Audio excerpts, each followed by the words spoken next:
Good morning, Michigan. Please welcome back your Master of Ceremonies, Mr. Brian Graham. Good morning, Michigan. How y'all doing? You sound a little tired. Let's try that again. I said, good morning, how you doing? Yeah. Well, welcome back to the 2026 First Robotics Competition and this year's challenge, Rebuilt, presented by Haas, all part of our first age season, presented by Qualcomm. Let's give those sponsors a huge round of applause.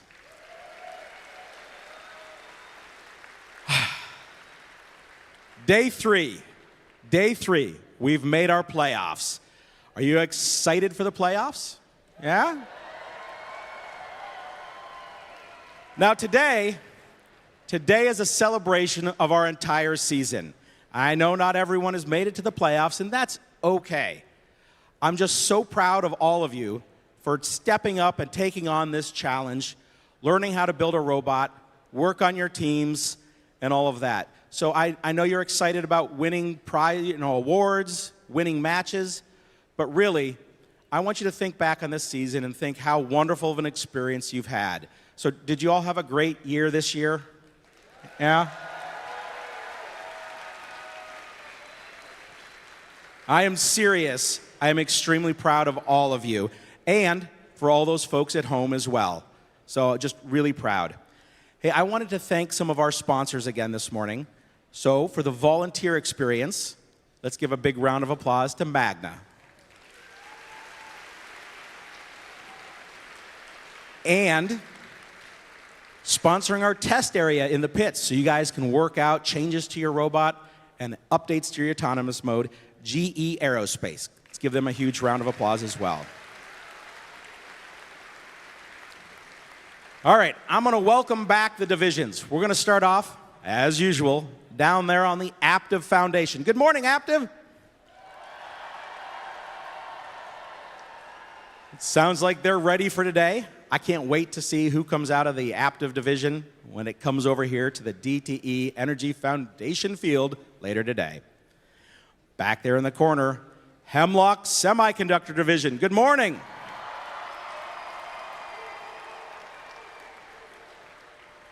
I think that one's going to be a really hard-fought competition over there. Now I'm going to come over here, and I'd like to welcome back our Consumers Energy Foundation field. Good morning.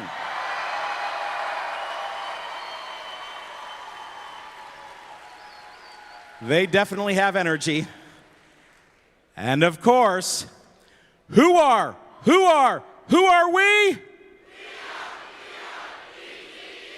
That's right, that's our DTE Energy Foundation field. Good morning.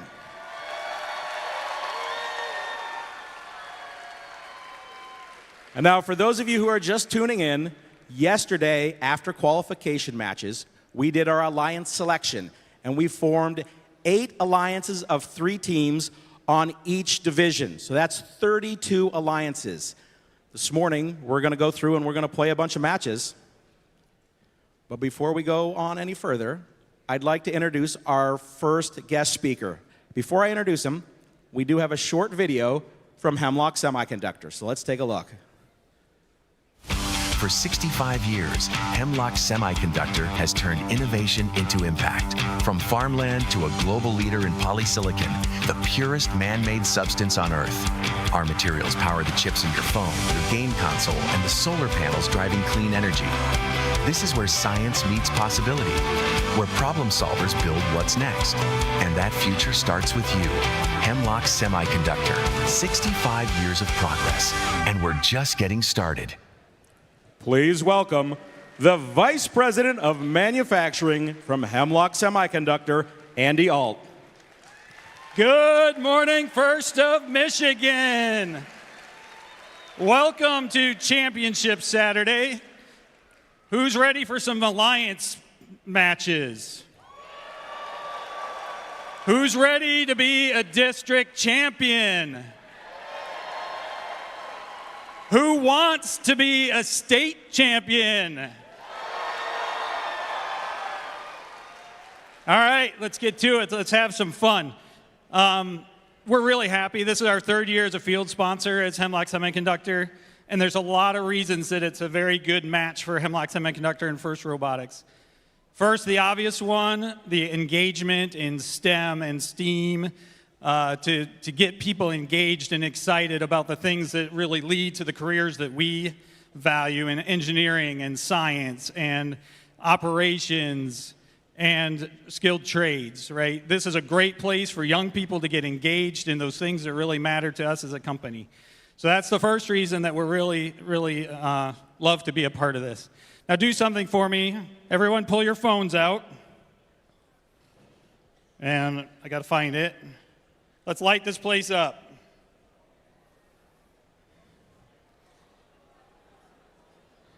All right, I want you to think back 65 years from now.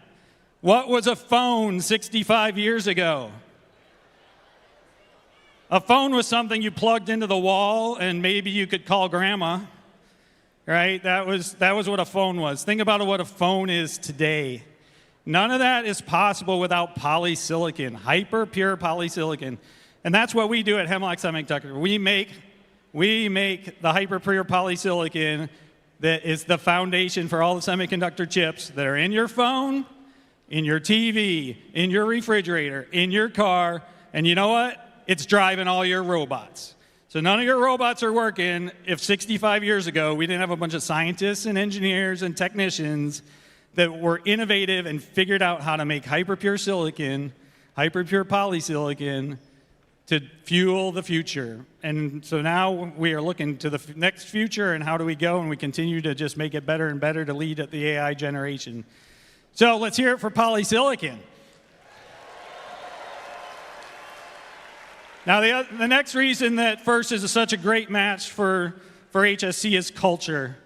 So ingrained in everything you do is people, right? So it's teamwork, it's resilience, it's tenacity, it's innovation. So the way that FIRST helps young people learn those critical thinking skills and those cooperation skills is really important. And so we really value that, and it's what we look for is we're looking for the workforce of the future. And finally, on a personal note, I have a mantra that I hang on my wall that kind of grounds me and keeps me focused, and it goes like this. Do all the good you can, by all the means you can, in all the ways you can, in all the places you can, to all the people you can, at all the times you can, for as long as ever you can. So doing good. And every time around FIRST Robotics, that's what I see. I see people doing good. I see mentors donating their time, working with young people. I see seniors working with freshmen to learn how to code. I walk into the Lockwood STEM Center in Hemlock, and if you haven't been there, I encourage you to find a time to get there because it's an absolute state-of-the-art facility. And so get your chance to go there, but everywhere we see people going good. We come here to these competitions, we've got people walking around as light bulbs. I mean, how good is that? And then once you get into the competition, it's teams coming together to work together to find the way there. So have fun today. Let's crown some champions. Have a great day, and let's do good.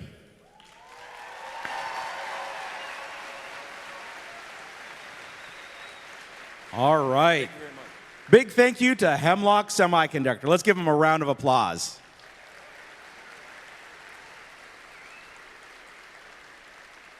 We'd now like to show you a short video from our next guest speaker from GE Aerospace. For most of us, imagination in flight begins with a sheet of paper, a couple folds, and a simple throw. But for some, the exhilaration and wonder behind flight never fades.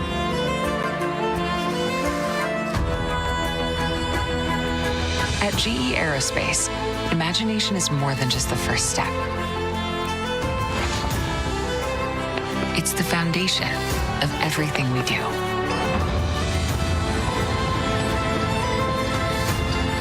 And how each generation turns what ifs into what's next. Because when the right idea catches the wind, there's no limit to how far we could go.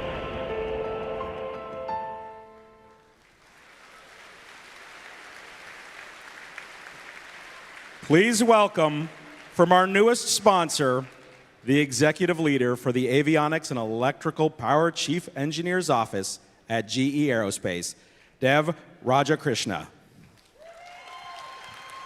Good morning. Thanks, Brian. Good morning, good morning, good morning. Thrilled to be here. I look around, I see smiles, I see energy, I see enthusiasm, and I see people ready to compete. And how awesome is that? But I had a question. When Brian was talking to all of you, it was hard for me to figure out who was the loudest. So I need to check on that again. Aptiv, are you there?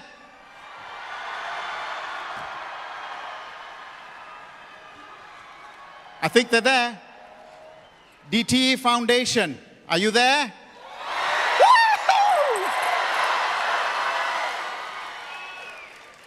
Hemlock.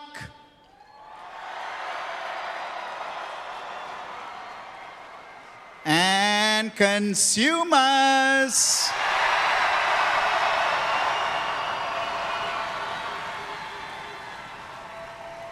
I'm gonna go out on a limb and call a winner.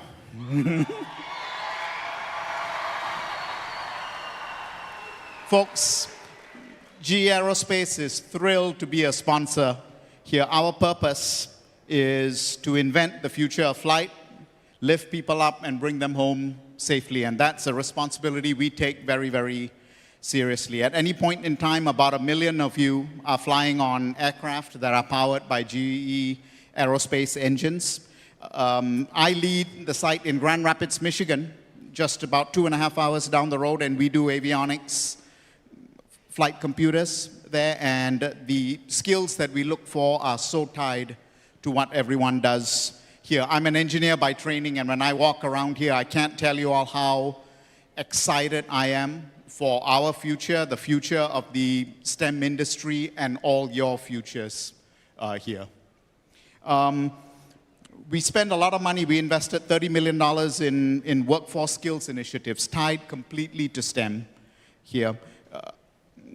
Put in about $1 billion in manufacturing, and most importantly, we're hiring about 5,000 STEM-related workers in manufacturing and engineering. So for all you talented students and kids out there, when you are ready, you come talk to us. We would love to have you there. And but folks, I tie it to the skills that all of you are learning here.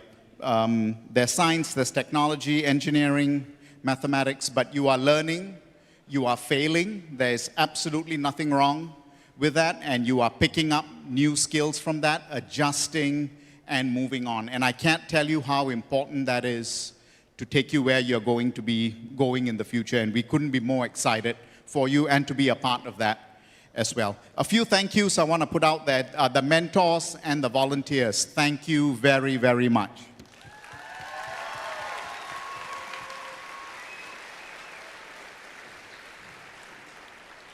And personally, I want to thank the parents and the families who are here.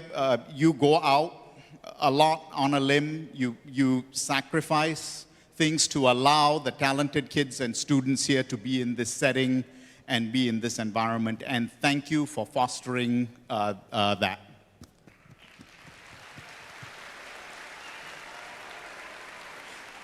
And finally, to our valued participants, your future is bright. We can't wait to see what you build next. So with that, good luck, everyone, and have a great time today.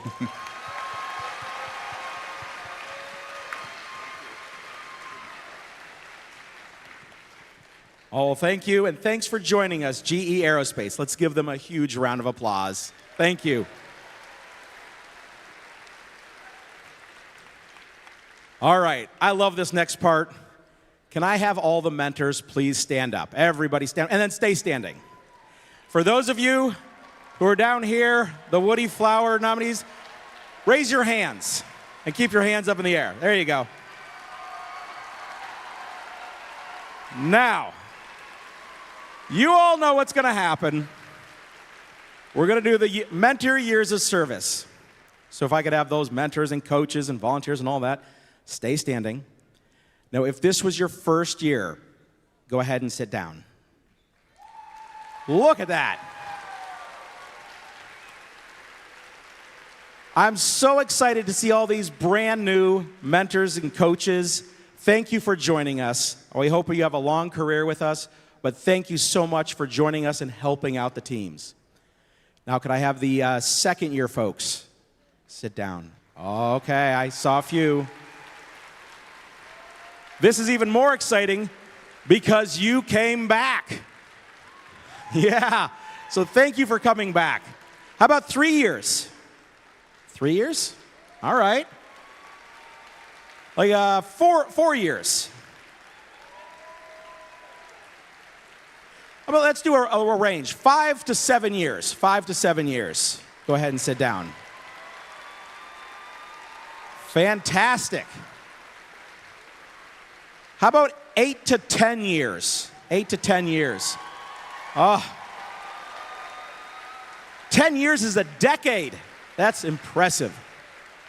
11 to 13. 11 to 13. All right, we've got a... All right, we're gonna speed this up. 14. 15. 16. 17. 18. 19. 20. 21. 22. 23. 24. 25. 26. 27. 28. All right, 29.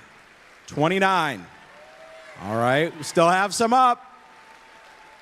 30. I know we've got a handful of 30s. Now, I'm going to stand up just so I can see around. 31.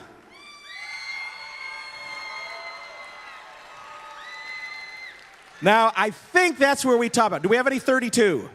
Nobody? I didn't think we had any 32. 31 years. 31 years. That is amazing.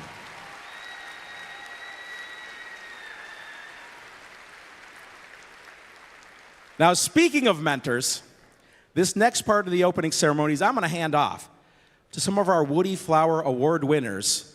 Please welcome from 2000 and Team 27, Kyle Hughes, and from 2002, Team 67, Dave Ruggie.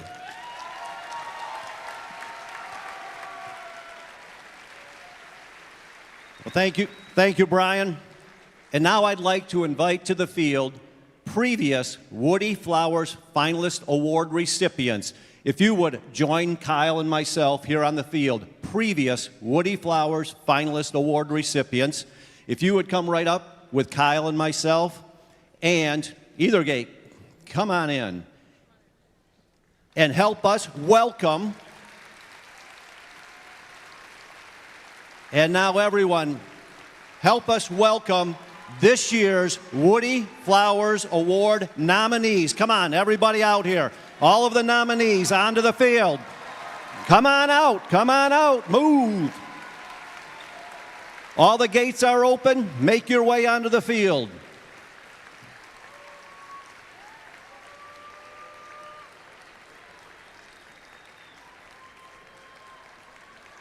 And when you see your mentor walk on the field, let's hear a big cheer as they're coming out.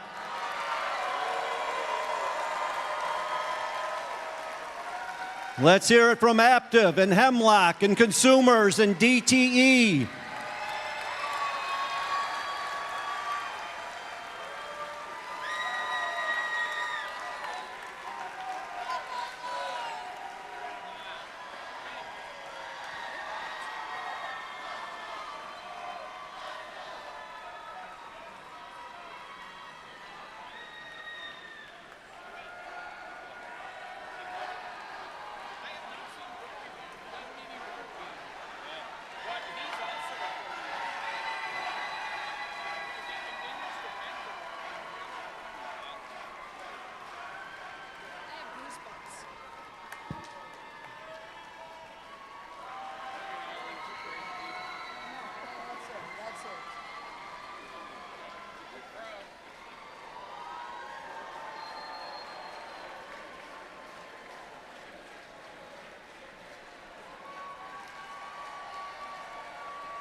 All right, they are all on.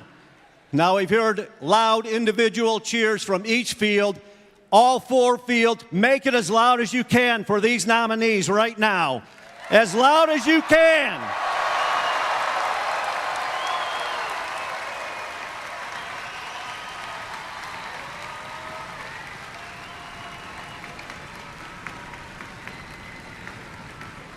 Congratulations on your nomination. The first robotic competition stands apart from other competitions in STEM and sports due to the first ethos of gracious professionalism, the concept of cooperation, and our commitment to the first core values. The guiding force behind these principles was Dr. Woody Flowers. In honor of Woody, the late Dr. William P. Murphy, Jr. founded the Woody Flowers Award in 1996. This award celebrates mentors who lead, inspire, and empower their teams with integrity and gracious professionalism, embodying the values of that Professor Woody Flowers championed. Nomination essays are written by students and judged by prior championship Woody Flowers recipients. The process of writing these essays helps them learn the value of effective communication by articulating their appreciation for their mentors and sharing evidence of how their mentors have led their team with their actions, words, and guidance. Woody believed societies get the best of what they celebrate. These nominations celebrate the most respected mentors who model the principles of FIRST. Today, 3 will be chosen for the Woody Flowers Finalist Award at our Michigan Championship. At the championship event in Houston, 1 mentor will be selected from renominated past finalists to receive the 2026 Championship Woody Flowers Award. In my own words, after 30 years of FIRST, I have grown and been inspired so much from the amazing people around me. Mentors, students, parents, and my family have all taught me how to be the best version of myself. Woody Flowers was my mentor.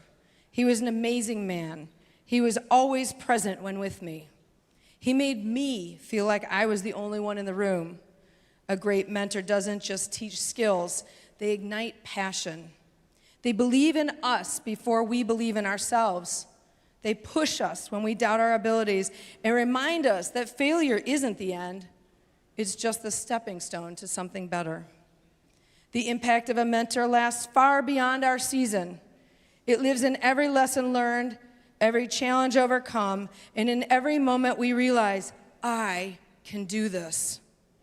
Their encouragement shapes us to who we are and who we strive to become. And yet, mentors contribute greatly their time, energy, long nights, and early mornings, and quiet sacrifices made so someone else can grow. To every mentor, thank you kindly for your time, your patience, your knowledge, and most of all, your heart. You don't just inspire us, you empower us. And through your sacrifice, you help build something far greater than robots. You help build people.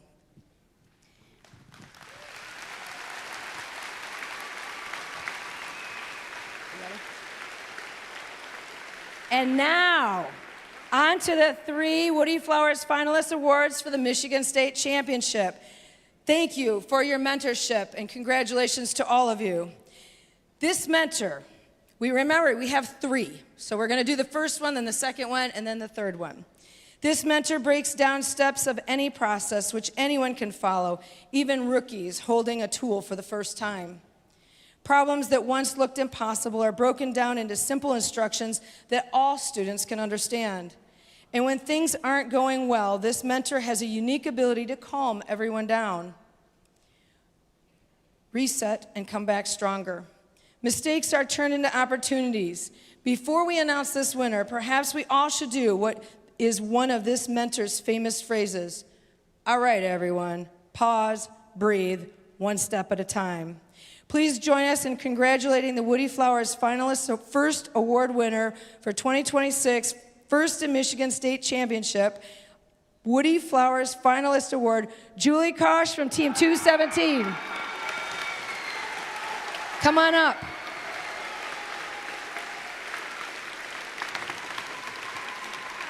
Congratulations. Thank you so much.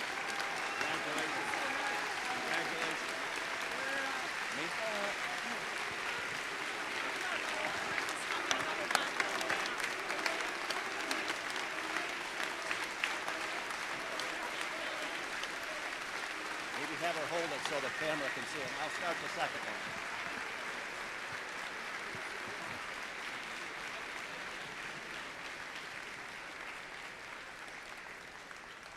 And here's what the team's essay had to say about its mentor. A great mentor encourages without applying pressure. He advocates for every student, ensuring that each voice is heard and valued. At competitions, he exemplifies cooperation, often seen in others' pits, offering assistance and support. Former team president shares this about his mentor. He has been a great role model for what dedication to a cause looks like, and that is something I am striving to follow in my own life. His mentorship is not about having all the answers. Rather, it is about fostering confidence while providing the tools and trust students need to navigate challenges independently. He embodies the spirit of a servant leader, best reflected in his guiding question, "What do you need from me to help you succeed?" Please join us in congratulating the Woody Flowers Finalist Award winner for 2026 First in Michigan State Championship, Darren Losey from Team 226.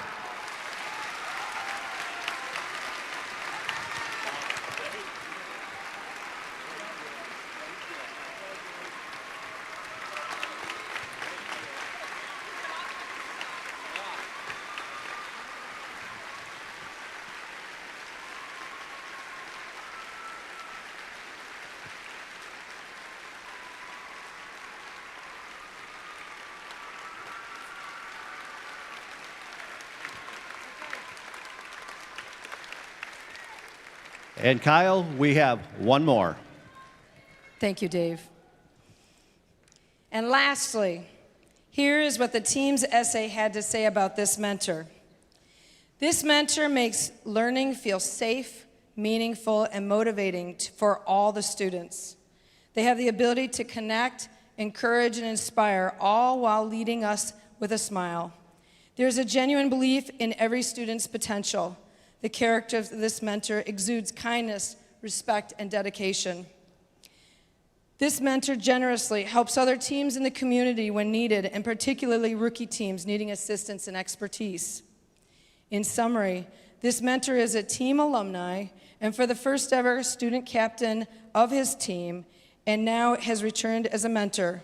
He's participated in FIRST for 30 years. Please join us in congratulating the Woody Flowers Finalist Award winner, Jason Marcassino, Team 27.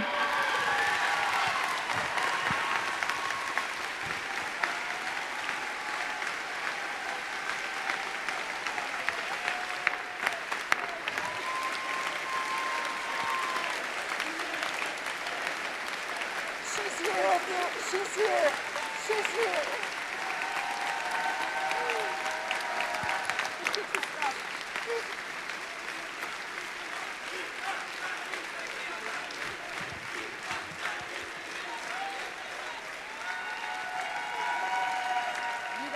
got it.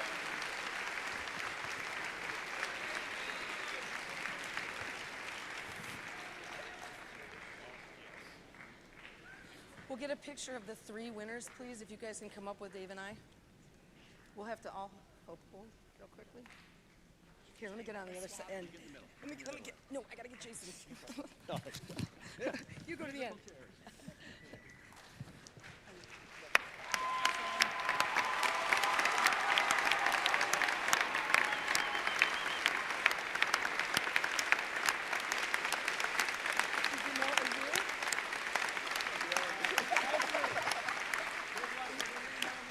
Thank you very much, mentors, and good luck in your competition this afternoon. One more up here, one more up here. One more up here, one more picture up here. Here, let's put that down right behind you.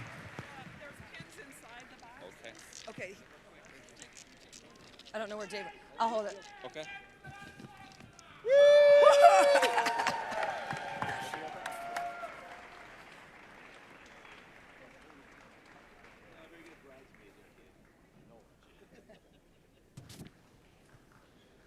And remember, every year you have the opportunity to nominate a mentor from your team for the Woody Flowers Award. So I encourage you all to find that mentor that makes a difference in your life and nominate them in future years. Thank you all. If it disappears, let me know. I've got extras. Congratulations. If it disappears, let me know. I've got extras. Congratulations.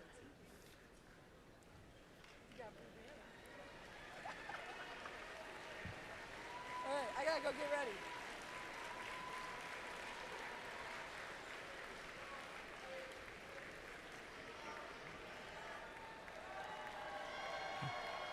I'd now like to take the opportunity to talk about the first leadership semifinalists. Now, as you know, the Woody Flower Award is nominated by the students on the teams. For the first leadership award, the mentors on the teams nominate students for this particular award. Now, we have a series of students that were nominated and interviewed at their districts, and they've moved on here to the state championship, and they are the semifinalists. So we're going to find out who the judges picked to move on to the next level, but we would like to take just a moment to recognize the students who were interviewed here at the state championship. So we're going to start off. Team 4237, Niati P. From Team 27, Sawyer B. 4422, Emily L. From 201, Casper S. From Team 548, Varun G. 5577, Katya C. From 3536, Finnegan E. From 1506, John T. 1189, Gus S. From 245, Arya Y. From 2405, McKenna B. From 3767, Cole H. From 503, Vishrab M. From Team 9312, Saya S. 6121, Tanner P. From 6753, Julia F. From 1502, Tyler W. 3655, Leo R. From 3604, Samantha M. 2851, Brett D. From 3414, Charles G. 247, Soph R. 3770, Brooke R. 3618, Ariana M. And finally, Team 4967, Caden N. Congratulations to all those students, and we'll find out who's moving on later today. Now today, as I kind of alluded to, is the day we're going to hear from our judges. So we've got a list of all the judges here at the competition we're going to put up on the board. But I'd just like to thank all the judges for their hard work this week. Uh-oh. Judges, what are you doing? They're coming out to the field.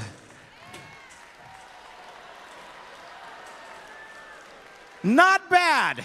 Not bad. They didn't do too bad, did they? Let's give the judges a huge round of applause. I'd say that wasn't too bad. Remember, folks, I'd love for you to stick around during our playoffs to find out what the judges are handing out later today. Let's give the judges another huge round of applause for all their hard work this weekend.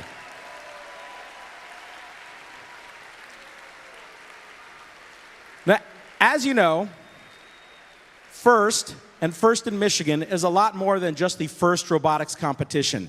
In fact, we've got districts all over the state with all 4 programs. So we're going to take a look at a video, and it's going to show all the districts that have all the levels of first. And if you see your district, I want you to cheer real loud, go crazy, so we know that your district has all the programs. Let's take a look.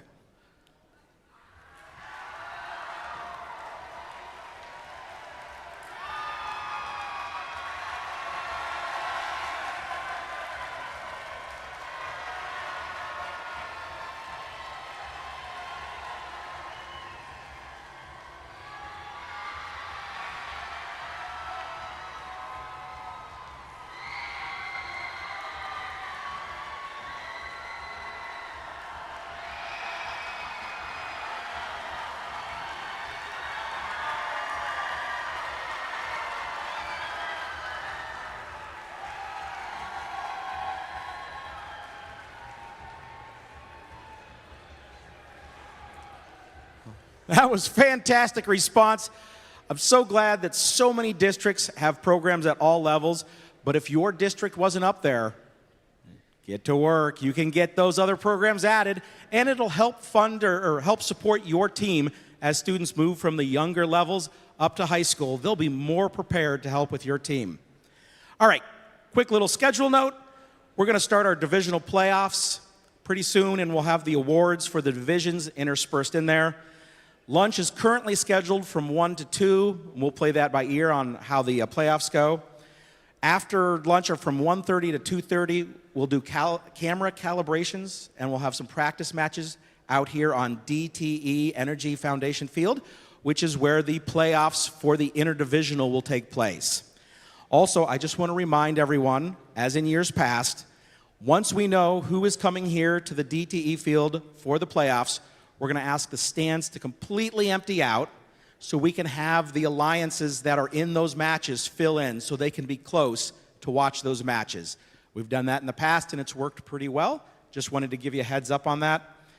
Playoffs should start at 2:30, so if you want to call somebody at home and let them know you're in the playoffs, that's a perfect time to do it. At this time, I would like everyone to please rise for our national anthem, and please welcome the Civil Air Patrol Color Guard and our singer this morning, Reese from TC Titans.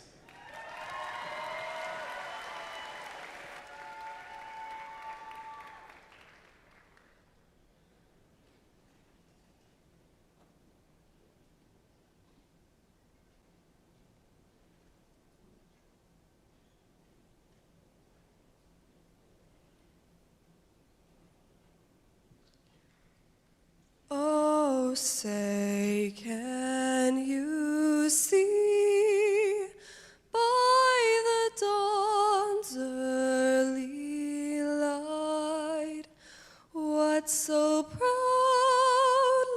we hailed at the twilight's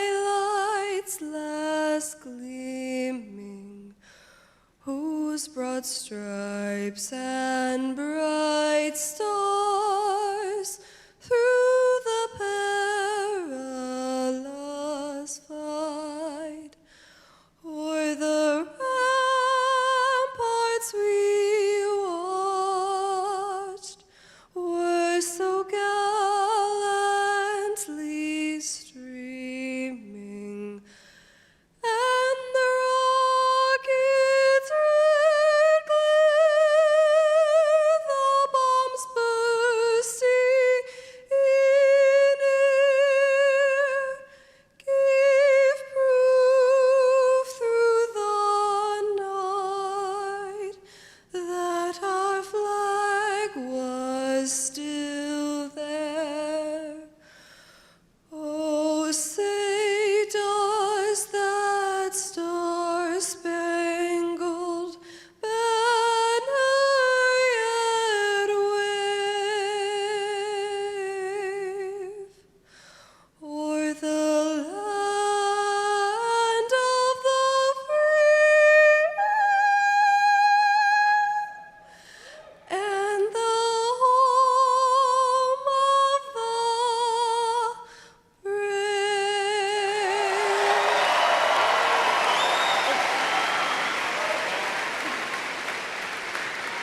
Thank you. Wonderful job. Thank you.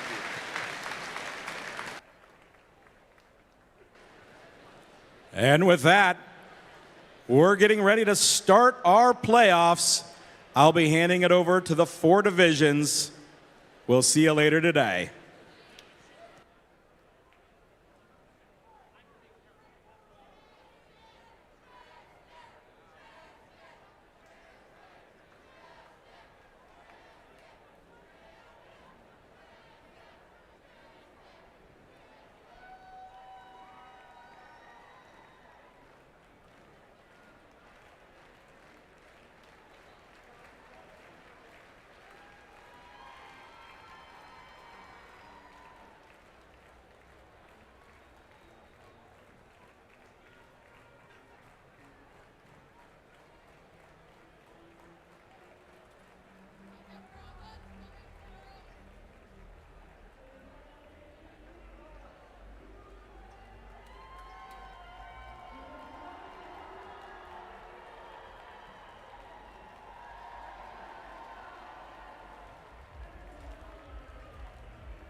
And everybody else that deserve it.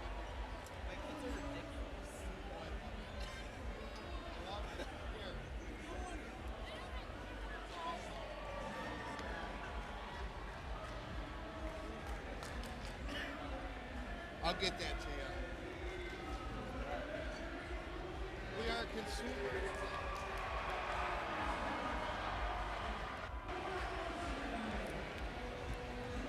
Chuck 1 2, Chuck. Chuck 1 2. Good morning, Consumers Energy Foundation Field. Who's ready for the playoffs? We're starting in the upper bracket with Alliance 1 in red taking on Alliance 8 in blue. Let's make some noise for our teams, starting with 2586. From Calumet, it is the Copper Bots.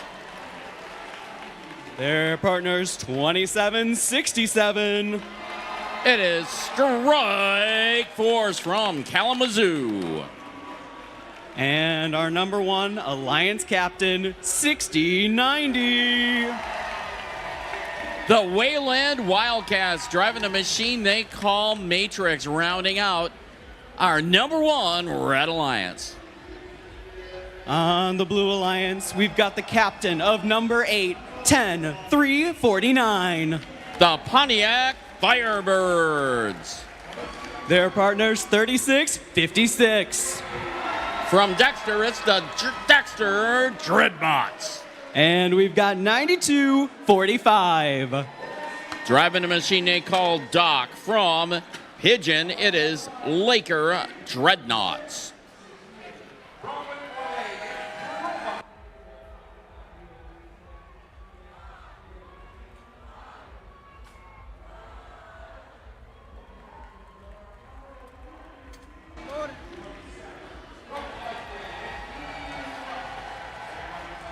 These playoffs are going to run the same way they did at districts. Drivers behind the lines in 3, 2, 1, go. And it's the first playoff match here at Consumers Energy Foundation Field. Both teams scoring well as the Wayland machine is through the trench. They're hung up there as our Blue Alliance taking a big lead. And we move into the teleoperated period. Blues up 113 to a red 39. That means that the Blue Alliance hub will go dark and the Red Alliance will get a chance to catch up. That number 1 Alliance put on a back foot as we go into shift number 1. However, the machine from Wayland throwing a lot of fuel into that hub. The Pontiac Firebirds, captain of the number 8 Alliance, trying to do some good defense over against Strike Force. And the Red Alliance has taken the lead, but now it is the Blue Alliance's turn to show us what they can do.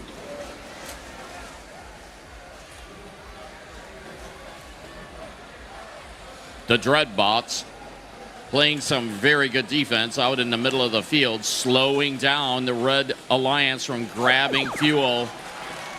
And the Blue Alliance is taking the lead back, but the Red Alliance is quickly catching up.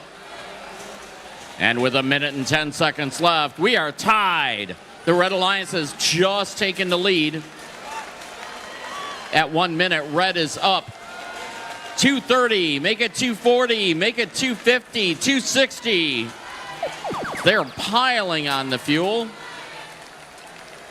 And the Blue Hub is active again. Laker Dreadnoughts doing some very consistent scoring for Blue. The Pontiac Firebirds also scoring very well as we are getting closer to our end game period. Blues down by about 50 as the Red Robots are loaded up. They are emptying those hoppers into the Red Hub and doing a lot of scoring. Red's now out to about a 100-point lead with 15 seconds left, but Blue is trying to catch up. Red has now pushed past 400. Blue's at 300 with 3, 2, and 1. A very interesting match, and we'll see the final results here shortly.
Oh, we're getting close. We're getting close to having scores ready here on the Consumer Energy Foundation field.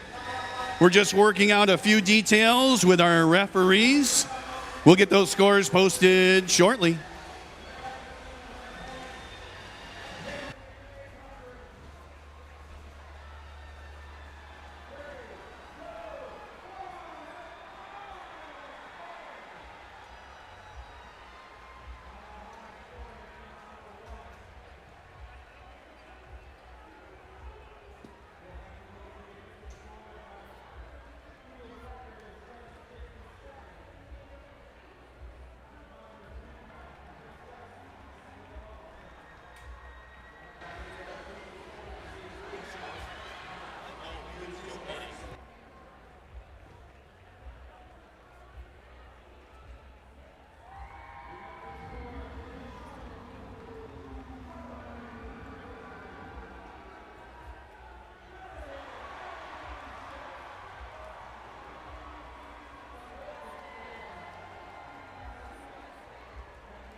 All right, that was a bit of a wait, but we do have final scores for that first playoff match. And it's going to be a win for the Red Alliance. 457 to 317. The winner will be moving on to match number 7. The Blue Alliance, Alliance number 8, will be going to match number 5 in the lower bracket.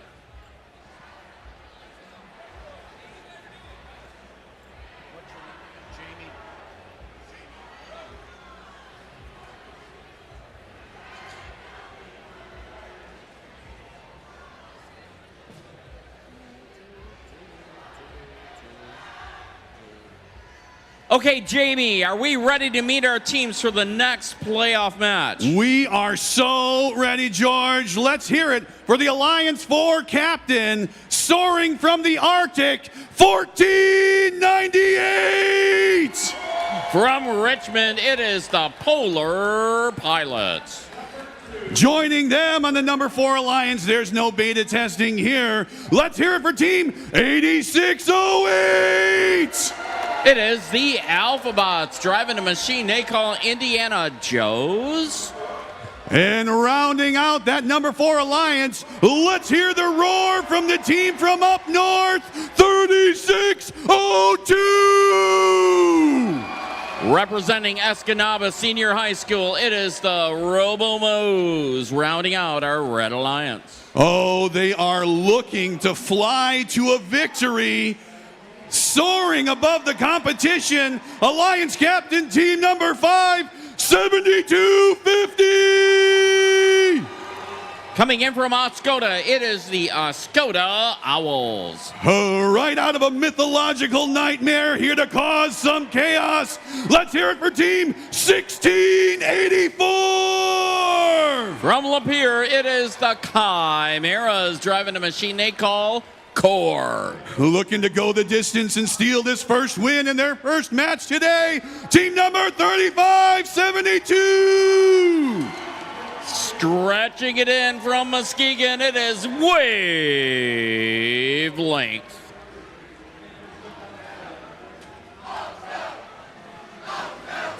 Oh, Uh-oh, ladies and gentlemen, I might need your help with this one here. We've got the gates closed. We've got a thumbs up from the FTA. We've got green on the table.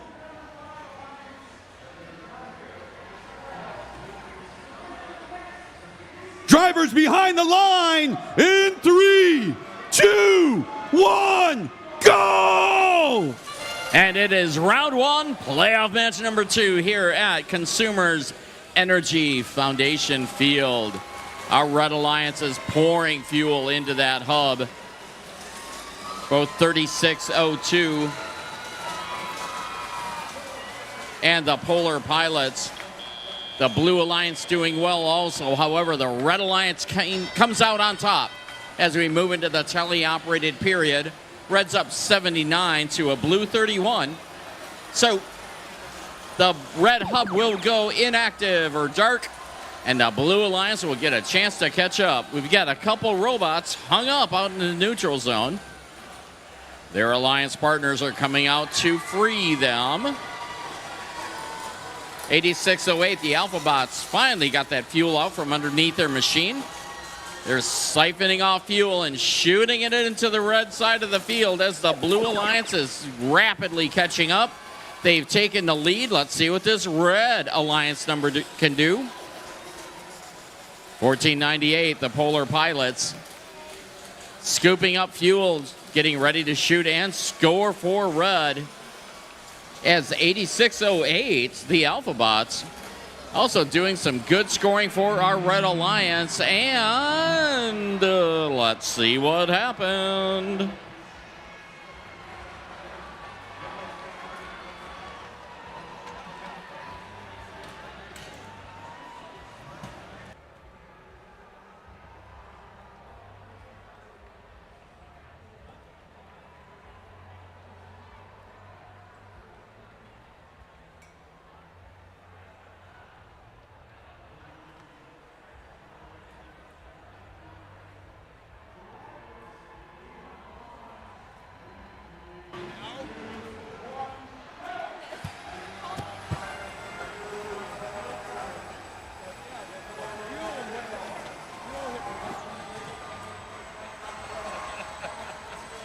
Okay, for everyone out there, our robot audience, as these teams were competing so well, one of the pieces of fuel came towards the scorer's table and activated the E-stop, which stopped our fuel.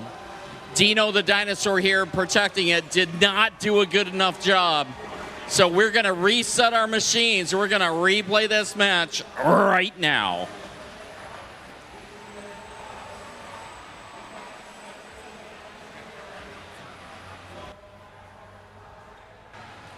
Okay, and for our teams, we want you to turn off your robot completely.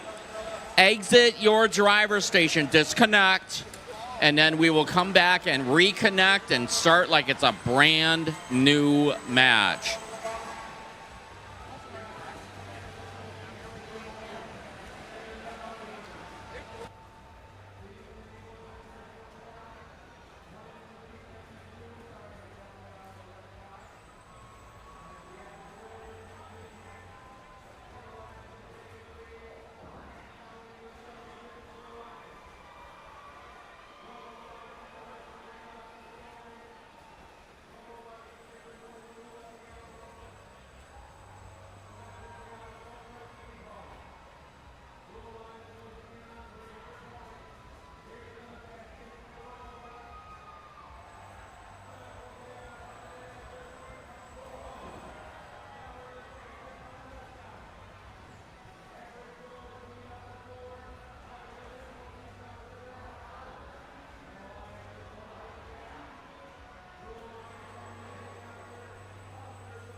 Oh, we're just hanging out here on Consumer Energy Foundation Field. We're so close now to starting this matchup one more time. We've also enlisted the help of a volleyball volunteer who's going to stand in front of the cutoff switch at all times and shut it down. We're going to shut it down. Not letting that slide again. The gates are closing. We've got thumbs down on 1498. Looking like a connection issue. We'll get an FTAA over there. Thumbs down on 3572. Thumbs down on 7250. We'll get some folks over to help with that, reestablish that connection. Oh, we're starting to look good. Still a thumbs down on 3572. Thumbs up on the wavelength. Thumbs up on the owls.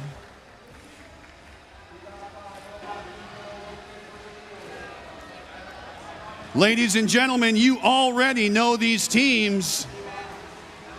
Help say it with me. Drivers behind the line in 3, 2, 1, go! And it's match number 2, round number 1 here on Consumers Energy Foundation Field again.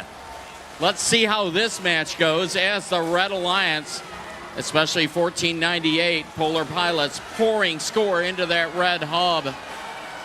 The Blue Alliance is starting to score as well as we move into the teleoperated period. Red's up 71 to a Blue 24. So after a short transition, the red hub will go dark and the Blue Alliance will get a chance to score.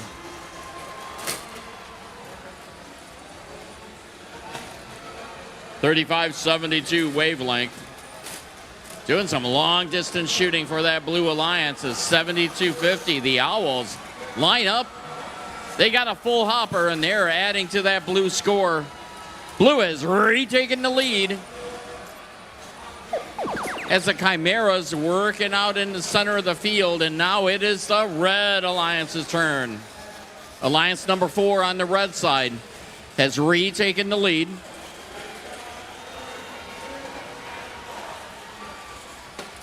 Two of our 3 red robots shooting. 8608, the Alpha Bot's doing a great job loading up that red hub, and the Blue hub is now active again.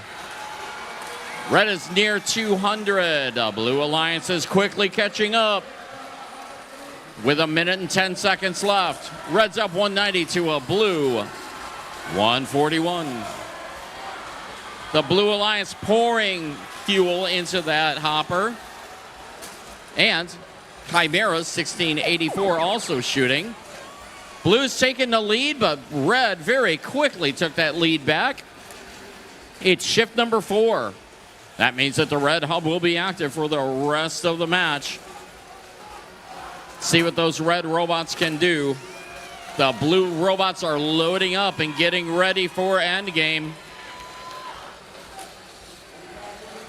Chimeras and Wavelength both ready to go, and it is endgame.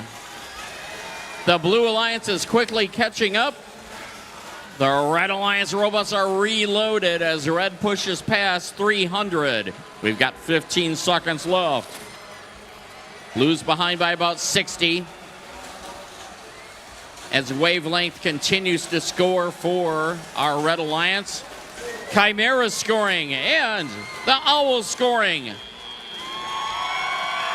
And we'll see the final scores here shortly.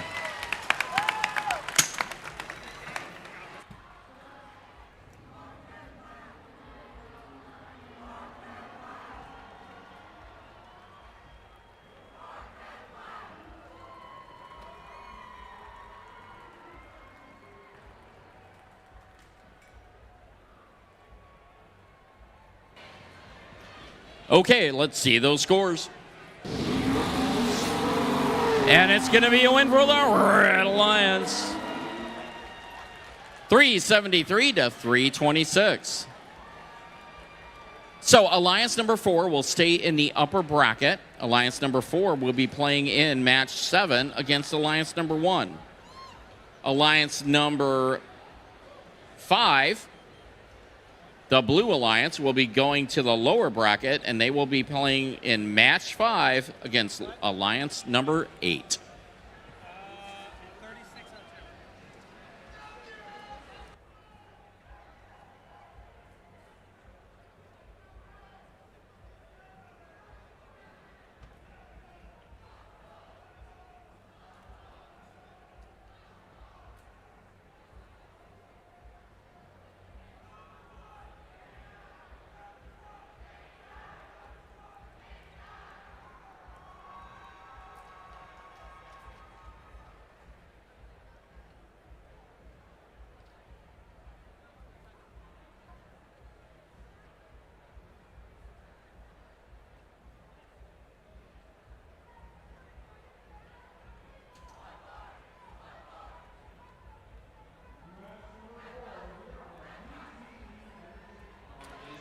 We're getting ready for match number 3 on the Consumers Energy Foundation field. On the red side, we've got Alliance number 2 and Team 862. From Canton High School and Salem High School, and don't forget Plymouth High School, it's Lightning Robotics. In the middle, we've got 34-14. From North Farmington High School and Farmington High School, the Hackbots. And let's make some noise for 469. From International Academy Central, the Los Gorillas.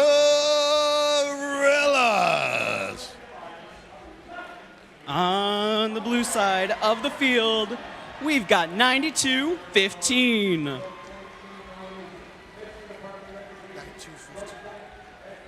Dude, where are they? Which match? You bumped there you go. Okay. There you go. Nope. There you go. I'm not sure. That's match 4. This is match 3. That should be it.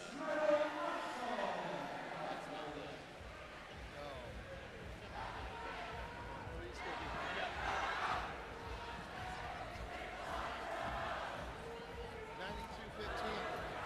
What's your team name? Where are you from? Oh, what are you from?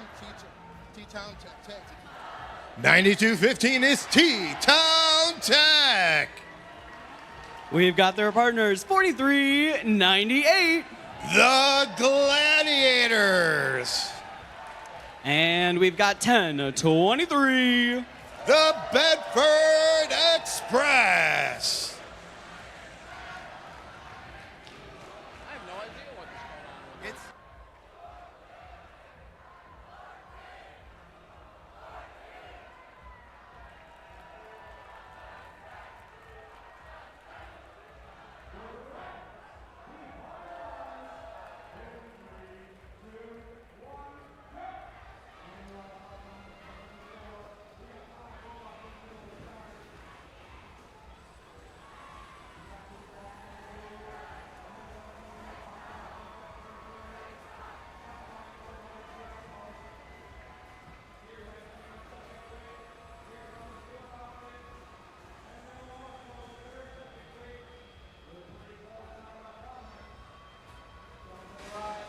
All right. Testing. Red 1, go. Red 1. Red. All right. Red 1 goes to stand. Go.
Drivers behind the line in 3, 2, 1, go. Match number 3 here on Consumers Energy Foundation Field. And there goes the Red Alliance with the fuel. There goes the Blue Alliance with the fuel. 4398 lines up and pours the fuel in. And on the Red Alliance side, we got 469 lining up and scoring. The Los Gorillas are scoring on every corner, and now Red has the advantage going into teleop time, which is now. Red is going to be turning off in a couple seconds, so the Los Gorillas do a last bit of fuel into the hub to score. And now we got 862 Lightning Robotics. They are doing what they can to siphon fuel from the Blue Alliance side. Our Blue Alliance hub is active, but our robots are not putting fuel into it. 9215. T-Town Tech are down, but here goes the Bedford Express scoring into the hub. And their partner, 4398, the Gladiators, get a couple fuel in before the hub turns off.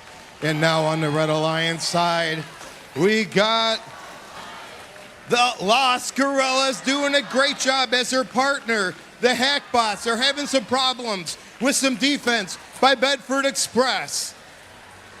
6 more seconds for the Red Hub to be active, and it's the Blue Alliance's turn. And they are lined up and ready for that time to start, and it's now. We got 4398 pouring fuel in. Here comes 9215's turn. Bedford Express is also ready to score. And there goes the fuel into the hub. They're doing their best to get this score close. And now it's getting as close as it can be. It's almost tied. And Blue's ahead as we go to the red side. Our red side is now pouring the fuel in. The Hackbots with Los Gorillas are doing their part. They're seeing some tough defense by the Blue Alliance robots, while 4398, the Gladiators are pushing fuel onto the Blue Alliance side, waiting for that end game. Here goes the Hackbots underneath the tower, looking to score, and now both hubs are active. Will Blue catch up? We're going to find out right now. 4398 starts the scoring, and here comes Bedford. They're lining up to deliver the fuel, and they're having some problems targeting. Red is starting to pull away. Los Gorillas doing an amazing job with their partner Hackbots, and Lightning Robotics is now giving Bedford a hard time. There's no activity on the Blue Alliance side, but on the Red Alliance, what an amazing job as time expires here on Consumers Energy Foundation Field.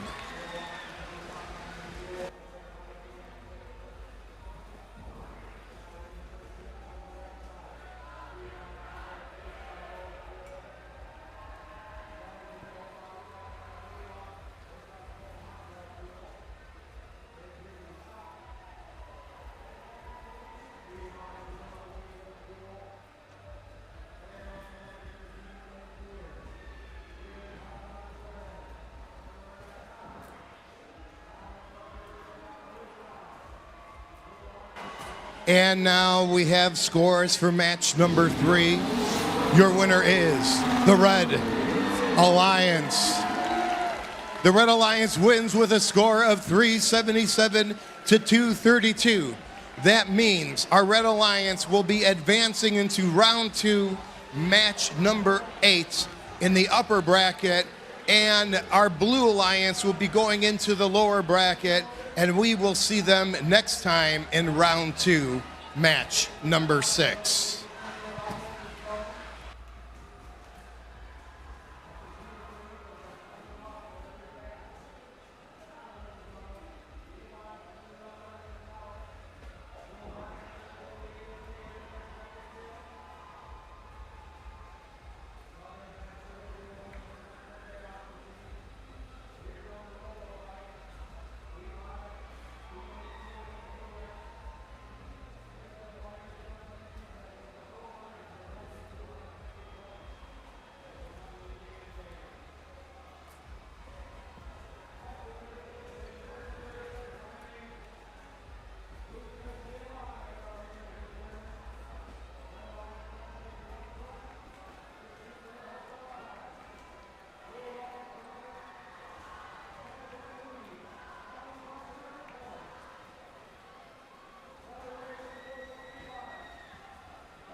We're still in the upper bracket for round 1, match 4 on the Consumers Energy Foundation field. In red, we've got Alliance number 3 and team 5462. They are 2 Paw Robotics. We've got our Alliance captain, 5193. Pantheon. And we've got 5114. They're the Titanium Tigers.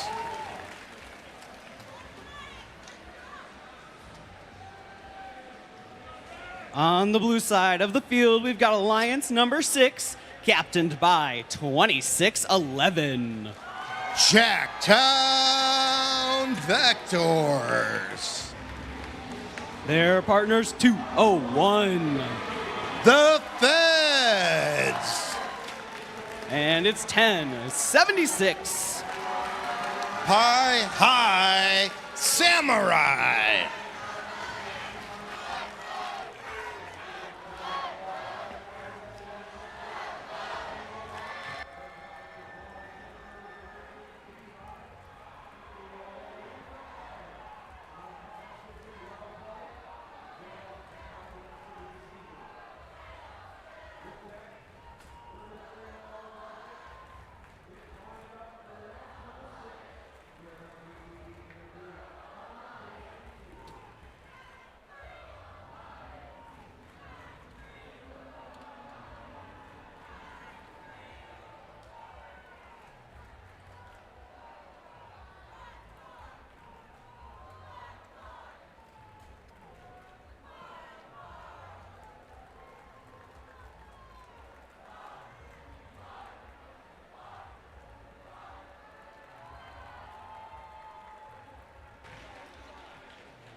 We're looking for the thumbs up on the Consumers Energy Foundation field. Drivers behind the lines in 3, 2, 1, go.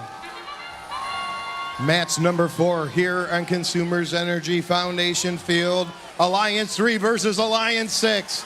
Fuel is flying all over the place, especially on the Blue Alliance side, where our robots are doing a great job. But here goes the fuel on the Red Alliance side, and it's 5193 Pantheon.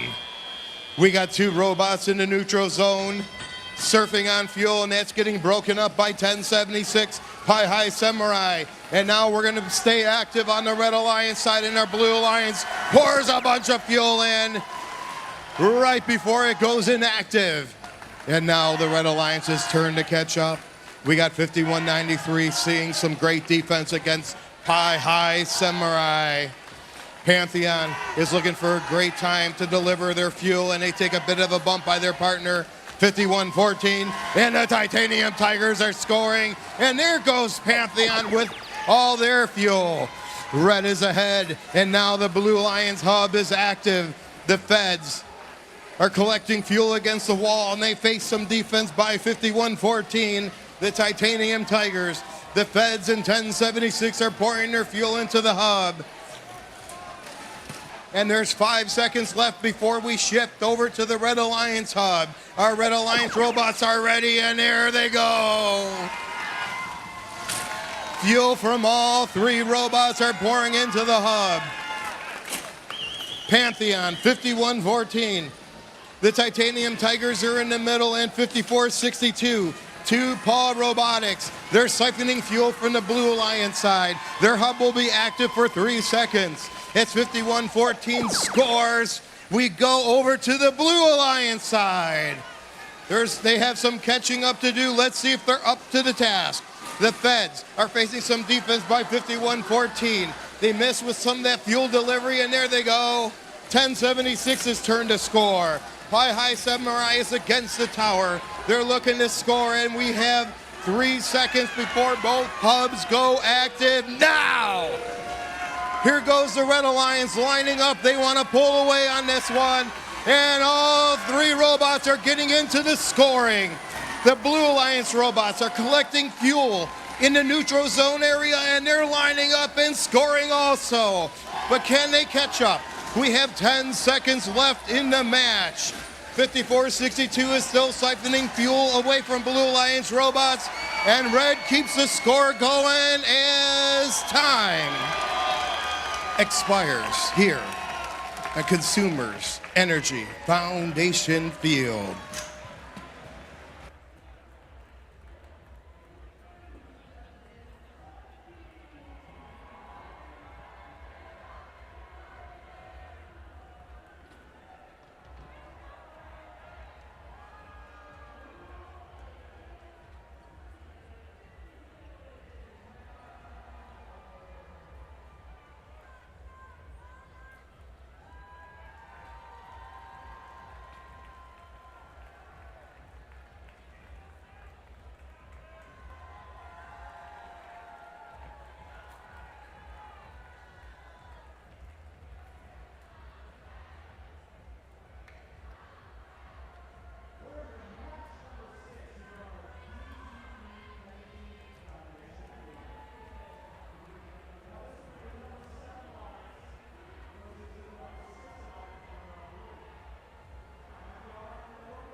We have scores for match number 4. Let's see them. Your winner of your match is the Red Alliance. Red Alliance wins with a score of 392 to 228. That means our Red Alliance robot heroes will stay in the upper bracket, and we'll see them in round 2, match number 8. But don't worry, we will see our Blue Alliance again in the lower bracket for round 2, match number 6.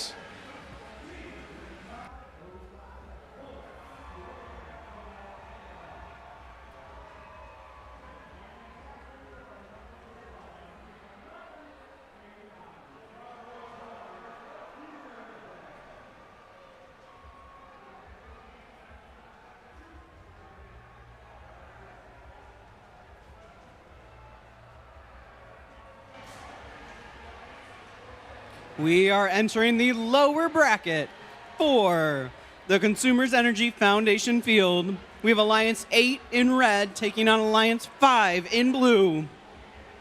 Let's make some noise for our Alliance captain, 10-349.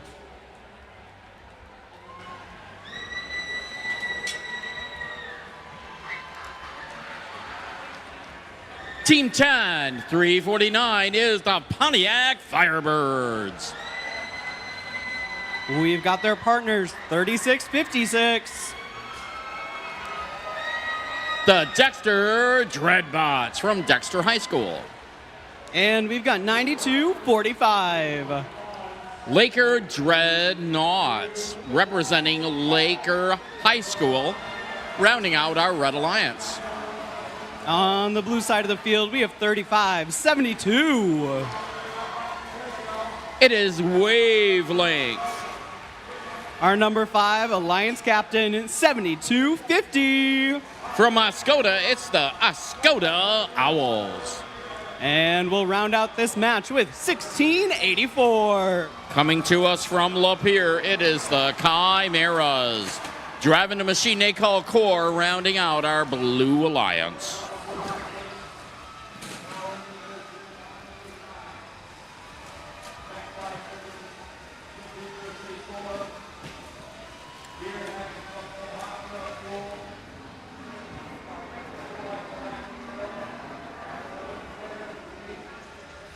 We've got the thumbs up in Consumers Corner. Drivers behind the lines in 3, 2, 1, go.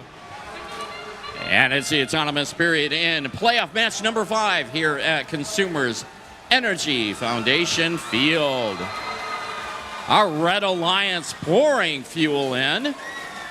The Firebirds machine 10, 349, also doing some scoring for Red.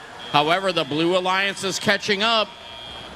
And as we move into the tele-operated period, Red Alliance is up 84 to 66.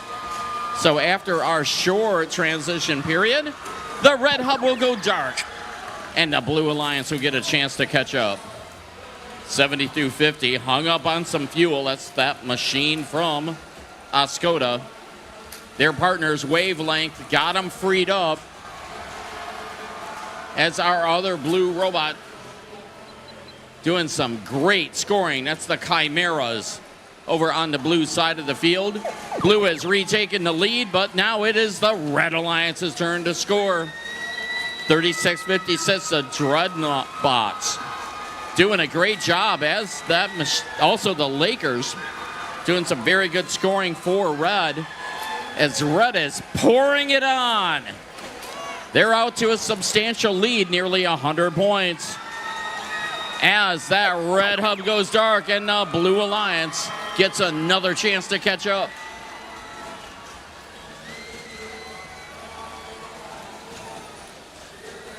(35-72), the Wavelengths doing some very good scoring. The Owls also scoring for Blue. This Blue is getting close. They've got 2 more seconds. And now the Red Hub is active. As we're dodging fuel over here from our Red Alliance shooters, the Dreadbots are underneath the ladder, shooting and scoring, piling on the score for Red as we get close to our end game period. Red's out to a lead of over 100. And let's see what that Blue Alliance can do. Their robots are loaded up and ready to go. Got some defense going on over here on the blue side of the field. Our Red robots, especially the Dreadnoughts, doing some great shooting for Red as we get close to the end of this one. Red's out to a substantial lead, and we'll see the end result in 2 and 1.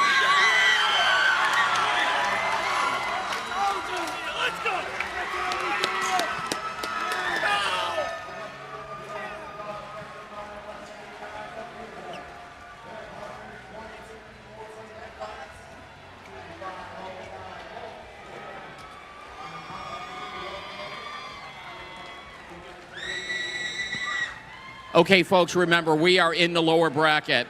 The team that wins stays in. The team that does not will be planning for their first off-season event. So let's see the final results of match number 5. It's going to be a win for the Red Alliance. That is Alliance number 8. Will stay in the lower bracket. They will be playing in match number 10. So let's hear a big round of applause for 7250, for 3572 Wavelength, and for 1684 the Chimeras, for giving us some great competition here on Consumers Energy Foundation Field.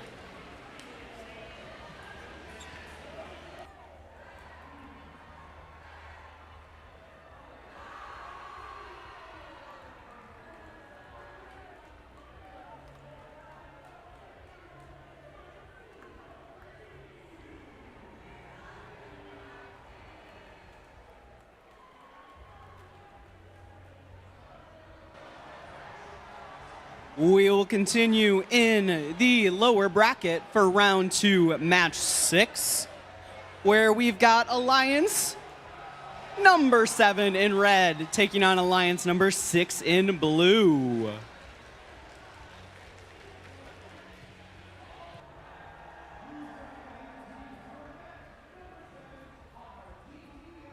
It looks like it'll be just a moment. Please hold.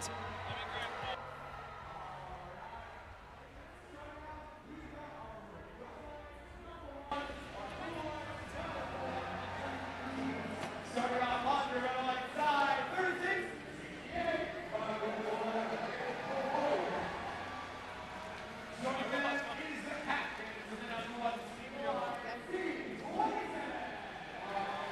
is still. I don't think so. You can check.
Let's meet our teams for round 2, match 6, here on the Consumers Energy Foundation field. We've got Alliance 6 in blue, Alliance taking on Alliance 7 in red. Let's make some noise for our 7 Alliance captain, 9215. 9215 is Techtown Tech. Their partners, 4398. It's the Gladiators from Traverse City. And we've got 1023. Chugging in from Temperance, it is the Bedford Express, rounding out our Red Alliance. On the blue side, we've got 2611. From Rochester High School, correction, it is the Jacktown Vectors from Jackson. Their partners, 201. From Rochester High School, it is the Feds. And we'll round out this alliance with 1076. Representing Pioneer High School, it is High Samurai, rounding out our Blue Alliance.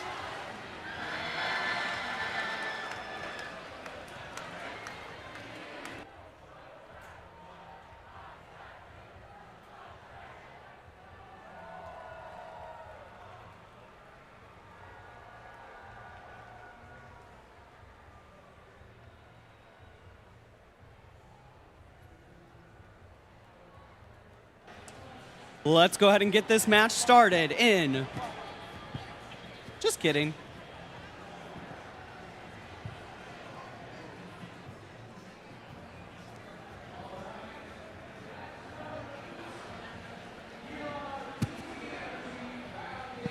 These matches have started getting exciting. Now, when we head over to Fimstein, all of us are going to support whatever alliance wins this field, right? Absolutely. Who thinks they'll be on that alliance? All right, when we head over to DTE, we'll need to practice our cheers. So when I say consumers, you say consumers. Energy. Consumers. Energy. Excellent. We're going to show them what's up when we head over to Fimstein. We've got that thumbs up. Drivers behind the lines in 3, 2, 1, go. And it's the autonomous period in playoffs match number 6 here at Consumers Energy Foundation Field. The red robots pouring the fuel in. The blue alliance is doing very well also. As the Feds, 201, they're out to get another hopper full and continuing to score for blue as we move into the teleoperated period. Blue's up 61 to a red 46.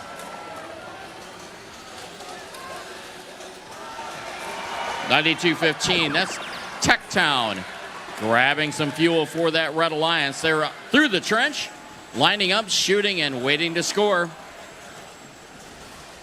Their compatriots, the Gladiators, also scoring for red as the Bedford Express piling on the score.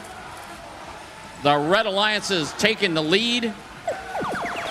And now the Blue Alliance robots are scoring. 201 the Fed, getting some defense played on them by 92-15.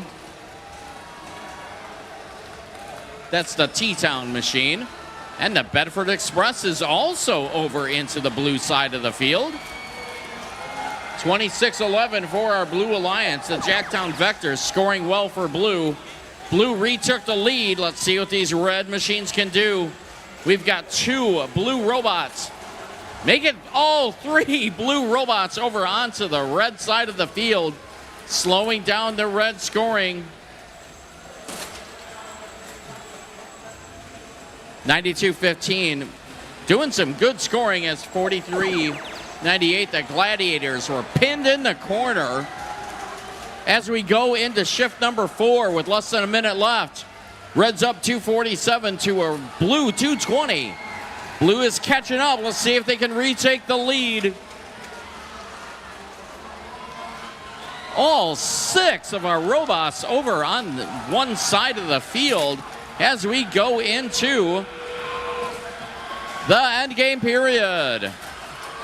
Blue retook the lead. Red is taking it back, but Blue is retaking the lead again. Remember, the alliance that wins stays in. Red is catching up. And now the Red Alliance is taking the lead. Blue is taking it back. This is amazing. 9 points between our alliances as the clock goes dark, and we'll see who won this one in just a few moments.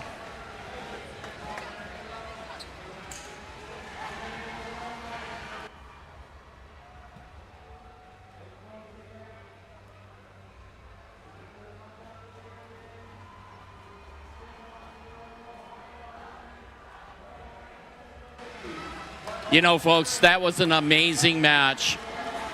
The lead probably changed a dozen times while we're watching that. So let's see which one of our alliances is going to the lower bracket. It's a win for the Blue Alliance. Alliance number 6, 363 to 345. So let's hear a big round of applause for Alliance number 7, T-Town Tech. 4398, the Gladiators, and 1023, the Bedford Express, for giving us some awesome competition. And that last match was great here on Consumers Energy Foundation Field.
Oh, we're back on the Consumer Energy Foundation field. We're back in the upper bracket. Let's introduce our Red Alliance. Wild animals ready for a win. Let's hear it for our Alliance captain, 6090. They're the Wildin' Wildcats. This team is out to hit another win. Let's hear it joining the Red Alliance, 2767. Strike Force. And rounding out this number 1 alliance, mining for a victory from the great UP, 2586. The Copper Bots. Heading on down to the Blue Alliance. It is a freezing number 4 Alliance captain ready to bring the ice-cold victory. Let's hear it for 1498. The Polar Pilots. Joining them on the number 4 Alliance, let's hear it for the 8608. The Alpha Bots. number 4 Alliance. Let's hear it for them all the way from Escanaba, Team 3602. The Robo-Mos.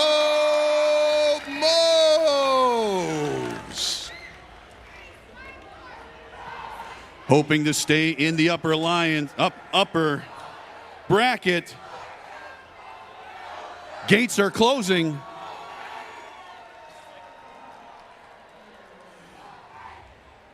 We've got green on the field. Drivers behind the line, say it with me in 3, 2, 1, go! Match number 7 here in Consumers. Go right over. They're back in front of the hub with a tank full of fuel, and they pour it right in. Great job on the Blue Alliance side, and now the Red Alliance is active. The Wildcats are scoring. Strike Force is scoring. 3602 for Blue is playing some defense. While 2586, the Copper Bots are keeping the Blue Alliance robots away from the Red Alliance area. The Copper Bots, they're playing some hard defense at 1498, but 1498 is scoring in the now Blue active hub. Our Red Alliance robots are working hard getting fuel onto the Red Alliance area, and there's some plenty of defense by 3602 Robo-Mos. Now we have one robot for Red playing some defense against 2 from Blue. Our hub will change now to Red. And our Red Alliance robots are ready for the task. Strike Force is in the corner, scoring fuel up against the wall. 6090's out in the middle of the field looking for some more fuel. 1498, the Polar Pilots. They're playing defense and siphoning fuel from the Red Alliance side as 3602 Robo-Mos.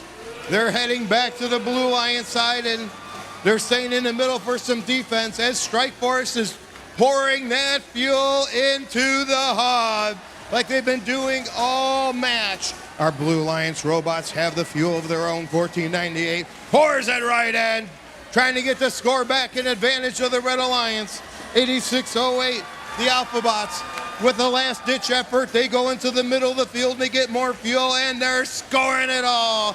All Blue Alliance robots are trying to catch up, but time expires here on Consumers Energy Foundation Field.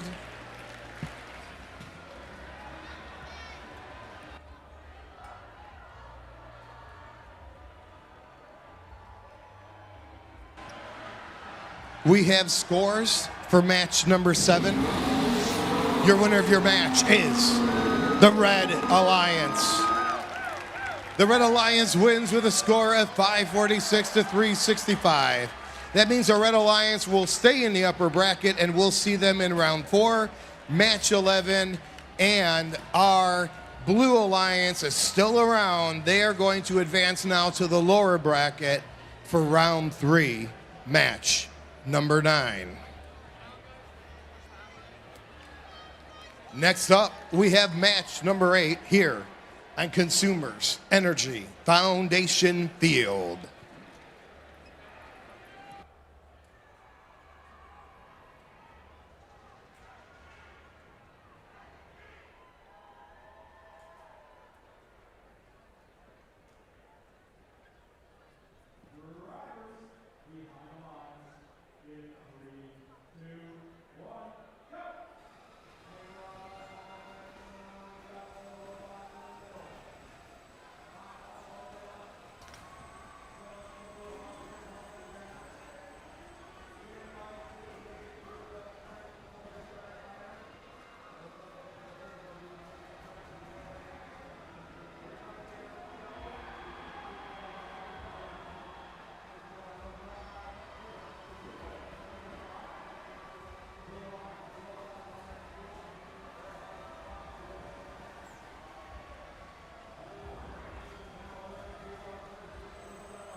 We are in the upper bracket for round 2, match 8 on the Consumers Energy Foundation field.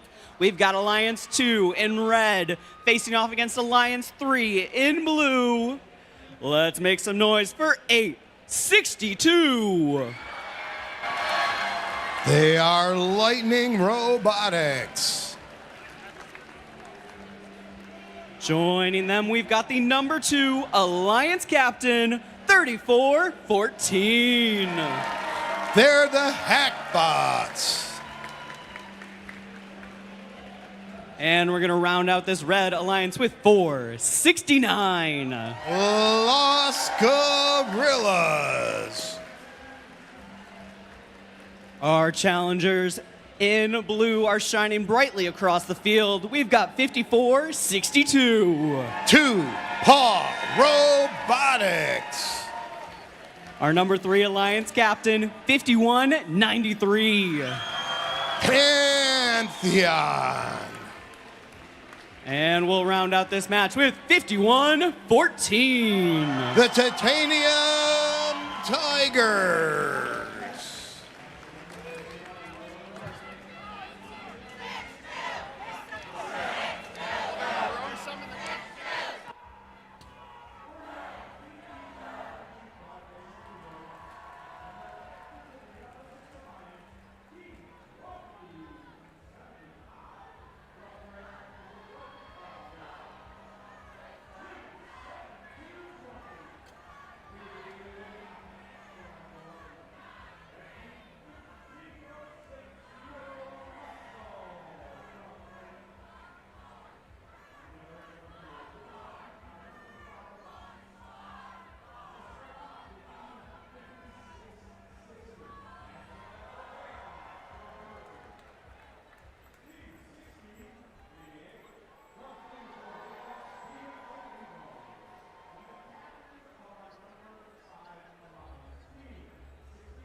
We've got the thumbs up for round 2, match 8.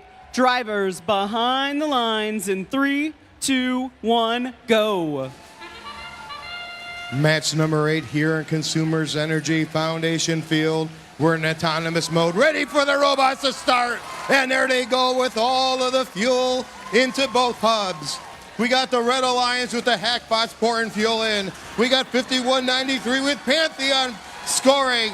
5114 is also in the action as Red is going to pull ahead in this autonomous period. So that means that in 7 seconds their hub will go inactive and the Blue Alliance side will be active.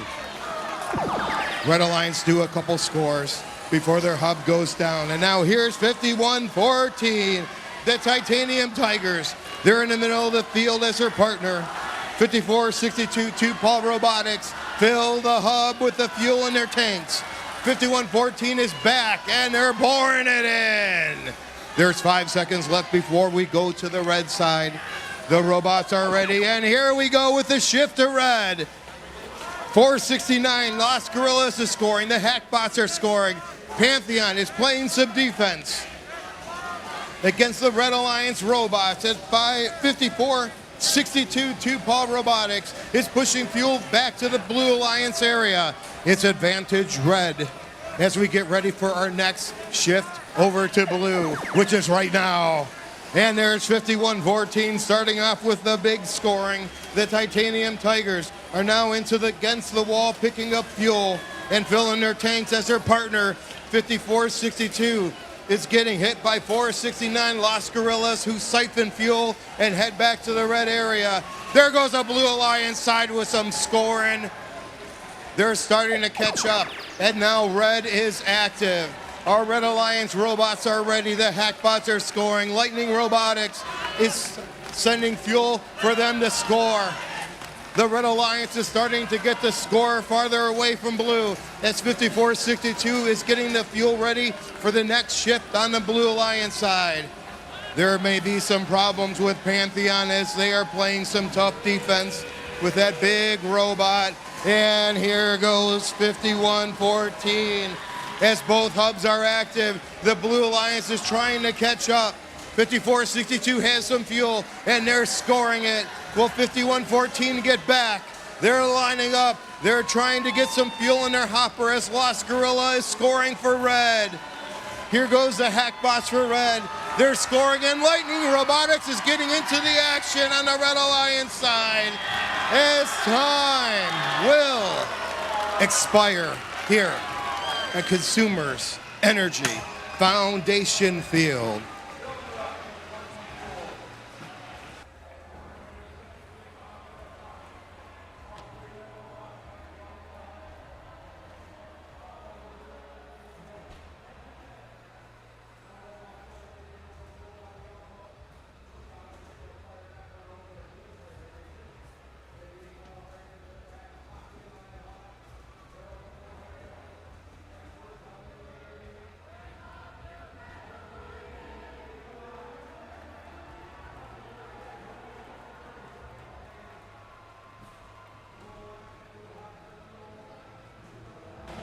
We have scores for match number 8. Your winner of your match is the Red Alliance with a score of 429 to 348. Our Red Alliance robot heroes will advance in the upper bracket to round 4, match 11. Meanwhile, the Blue Alliance will still be back, and we'll see them in the lower bracket, round 3, match number 10.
We are back in the lower bracket for round 3, match 10, where Alliance 4 in red takes on Alliance 6 in blue. Let's make some noise for 3602. It is the Robo-Mo's from Escanaba. Our number 4, Alliance Captain, 1498. From Richmond, it is the Polar Pilots. And we've got 8608. It is the Alphabots representing Calhoun Christian School, rounding out our Red Alliance. On the blue side of the field, our blue challengers are captained by 2611. It is Jacktown Vectors from Jackson Area Career Center. In the middle, they've got 201. It is the Feds driving the machine they call Agent Ditto. And flying high, we've got 1076. Representing Pioneer High School, it is High Samurai, rounding out our Blue Alliance.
We've got the thumbs up in Consumers Corner. Drivers behind the lines in 3, 2, 1, go.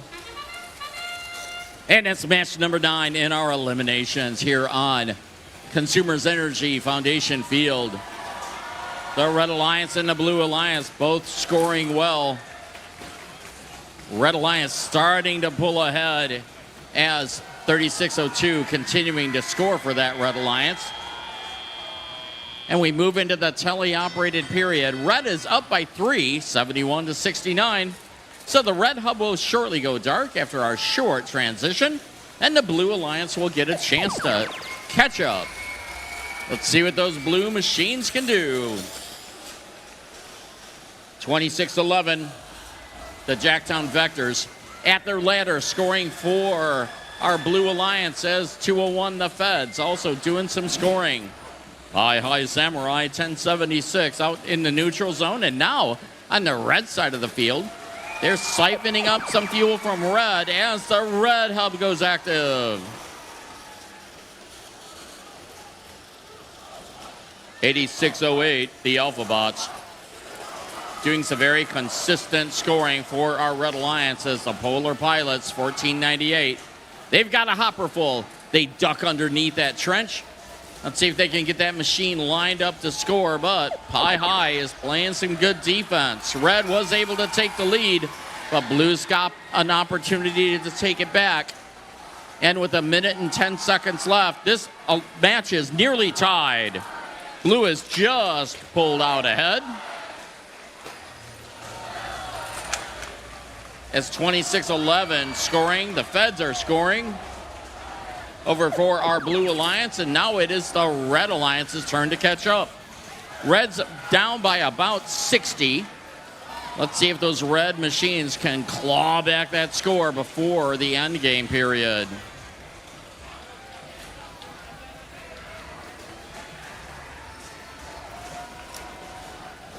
$86.08 over on the Red Alliance. The Alphabots scoring well, and it is now end game. Anybody can win this one. We still have a very close match. Blue's starting to pull ahead, but those red robots are loaded up and ready to score again. Remember, the alliance that wins stays in. Blue is continuing to score. The Red Alliance not scoring quite as quickly. And with 3, 2, and 1. Alliance 6 is ahead at the initial score, and we'll see the final scores here shortly.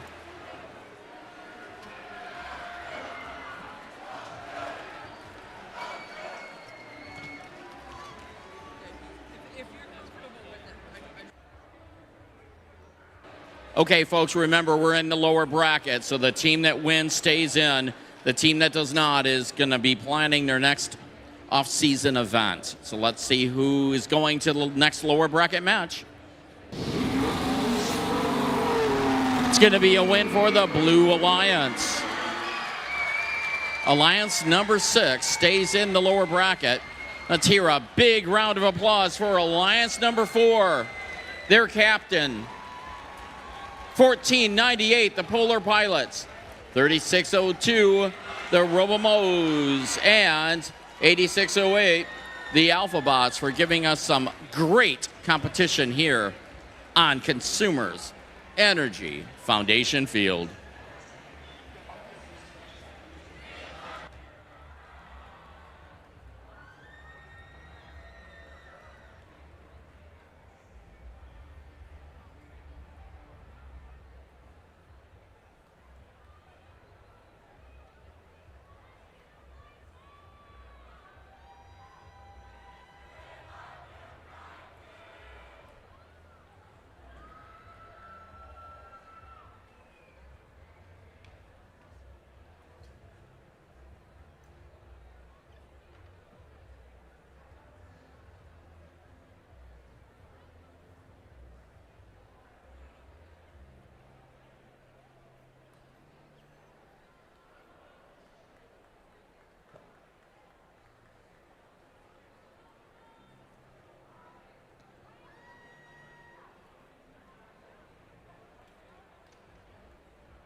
All right, folks, I know these matches are getting exciting, but just a couple quick requests. We ask that everyone keep the aisleways clear. That's including along the pipe and drape, down by the field, the stairs up and down the bleachers. If it's a space that is designed for people to walk through, it's not a place to be standing or sitting or hanging out. It's important that we're all able to move through this space safely and efficiently. Thank you.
We are getting ready for match number 10 on the Consumers Energy Foundation field. On the red side, we have Alliance number 3 and Team 5462. Team 5462, Two Paws Robotics. Our number 3 Alliance Captain, 5193. It's the Pantheon from Saginaw. And we'll round out our red alliance with 5114. Representing Fenton High School, they've already hung one blue banner this year. It is the Titanium Tigers. On the blue side of the field, our number 8 alliance is captained by 10349. From Pontiac, it's the Pontiac Firebirds. Their partners 3656. Representing Dexter High School, it is the Dexter Dreadbots. And let's make some noise for 9245. Representing Laker High School, it is the Laker Dreadnoughts.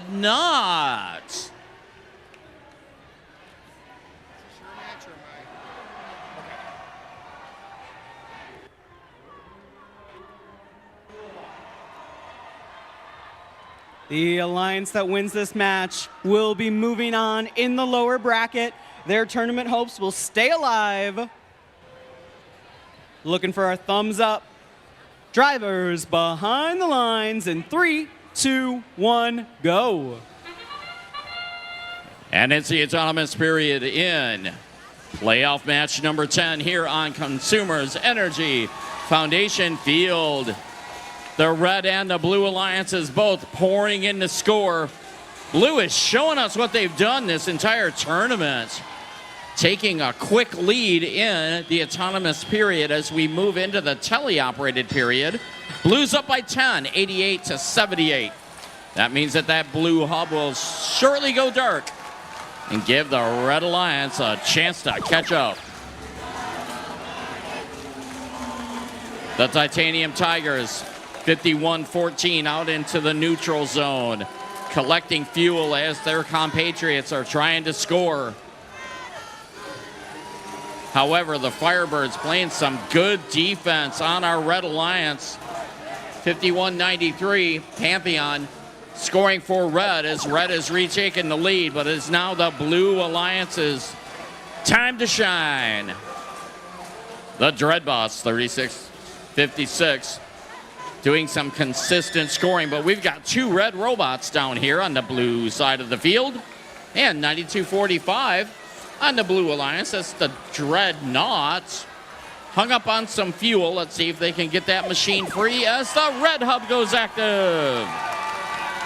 Red is pouring on the score. Those robots were completely filled up when the red hub went hot. And Titanium Tigers are at it again. Red is now out to a significant lead, well over 100 points. As our Blue Alliance members get another chance to catch up. Dreadnoughts are scoring for Blue. The Lakers also working hard for that Blue Alliance, trying to get caught up as we get closer to the end game period.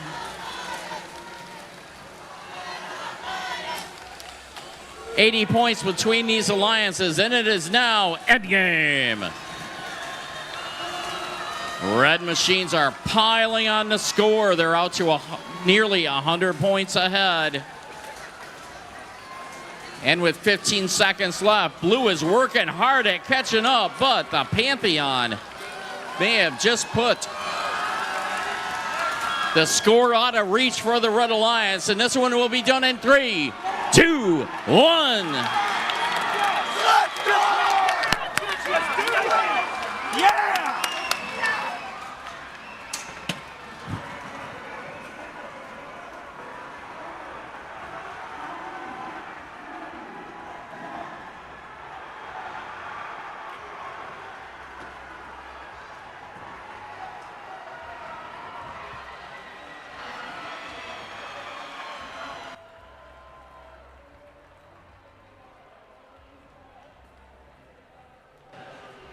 Okay, guys, remember, we're in the lower bracket.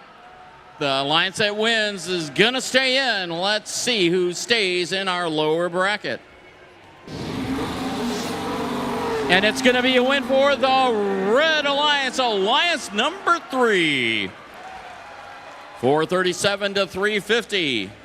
Let's hear a big round of applause for our number 8 alliance, captained by the Pontiac Firebirds. 36-56, the Dexter Dreadbots, and 92-45, the Laker Dreadnoughts, for giving us some awesome competition here on Consumers Energy Foundation Field.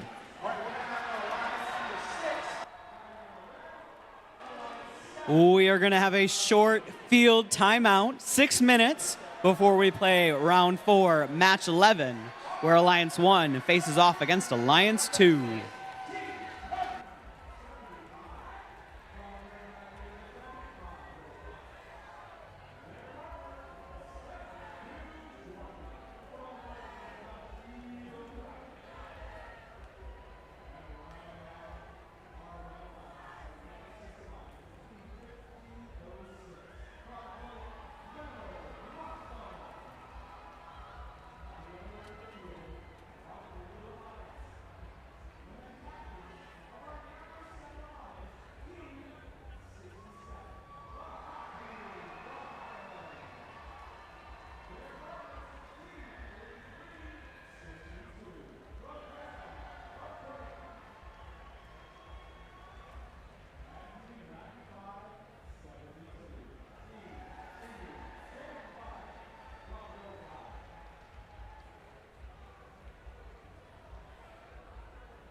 We are in the upper bracket for match number 11 here on Consumers Energy Foundation Field.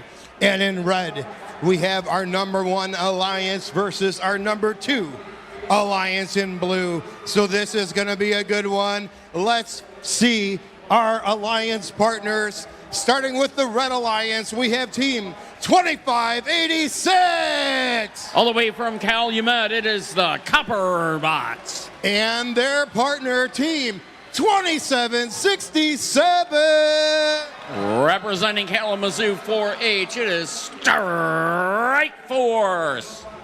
And wrapping up this red alliance, we have team 6090. From Wayland, it is the Wayland Wildcats, rounding out our red number 1 alliance. We are off to meet our blue alliance. Alliance number 2, starting off with team 862. Bringing the thunder from Canton, it is Lightning Robotics. And their partner, team 34. The captain of this alliance, it is the Hackbots. And we're going to wrap up our blue alliance, with team 469. Representing International Academy Central, it is Los Gorillas, rounding out our blue alliance.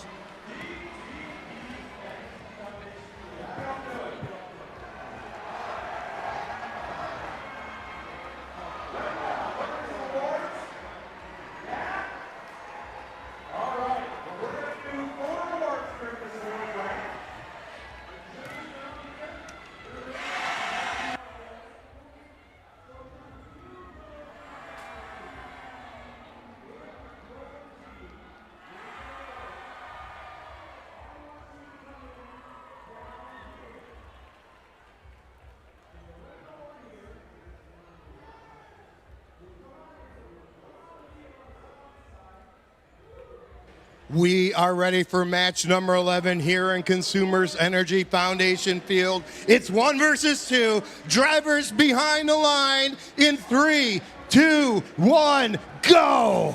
It's match number 11 on Consumers Energy Foundation Field. Alliance number 1 versus Alliance number 2. We're in the upper bracket, and both of these alliances scoring well. Blue's pulling out to a little bit of a lead, but red is now catching up. As we move into the teleoperated period, the blue alliance is ahead, 122 to a red 74. So our red hub will shortly go, the blue hub will go dark, and the red alliance will get a chance to catch up. 2767, that is Strike Force. Scoring consistently for the red alliance, as the machine from Wayland getting some defense played on them by Lightning Robotics. The Wayland machine is trying to score again.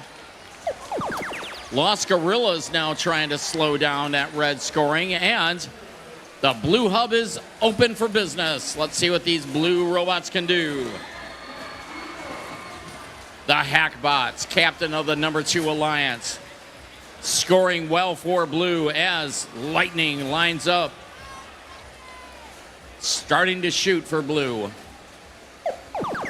The blue alliance is out to about a 50-point lead. However, 2 of our 3 red robots are filled up and ready to score. Los Gorillas playing some good defense against Strike Force over here on the red side of the field. The Gorillas have them pinned in again and slowing down that red scoring. We've got less than a minute left. Red's out to a bit of a lead. However, it is now the blue alliance's turn to catch up. The Wayland machine siphoning fuel away from the blue side of the field. However, the Hackbots doing a great job at scoring for blue. Blue is very close to retaking the lead as the end game is here. We've got 30 seconds left to see which team will be the first one going to our finals. Red is starting to take the lead, but the blue robots are both ready to score. We've got 10 seconds left and 30 points between our alliances. Blue is starting to close down on that lead, but it looks like the Red Alliance was ahead when the lights went dark. And we will see shortly who the first team is going to finals here on Consumers Energy Foundation Field.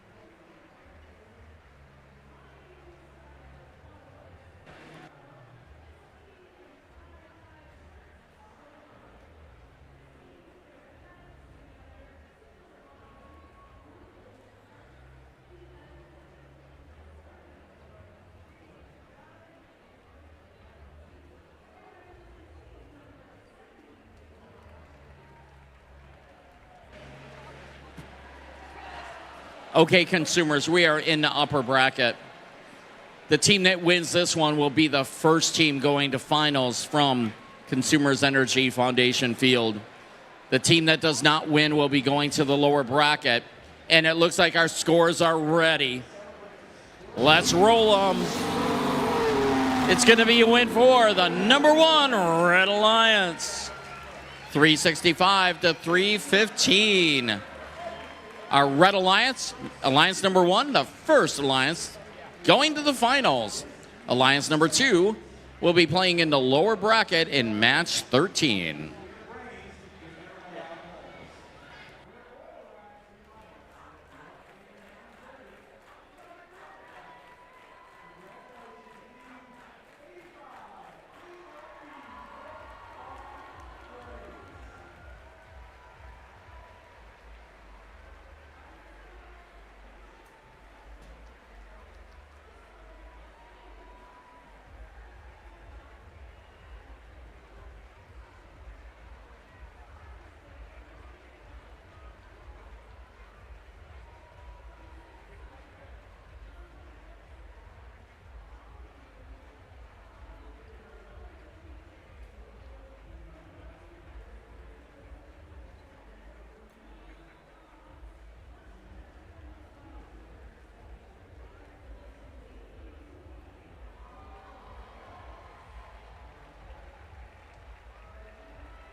We've got a rematch on the Consumers Energy Foundation Field for round 4, match 12.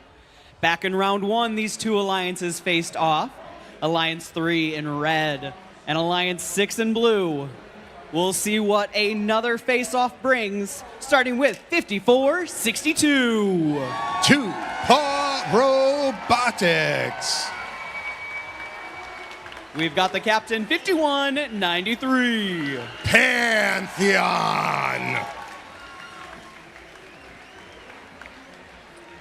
And we'll round out this number 3 alliance with 51-14. The Titanium Tigers.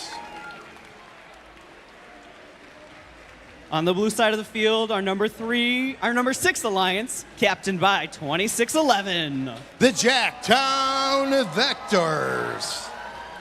Their partners, 201. The Feds. And we'll round out this match with 10-76. High Samurai. Now, the first time these two alliances faced off, it was a hard-fought match, but Alliance 3 took the win. Who thinks that Alliance 3 is going to make it 2-0 and take the win in this match?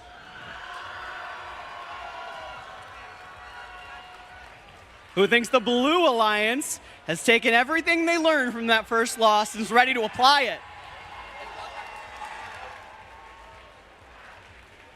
Who thinks the Red Alliance?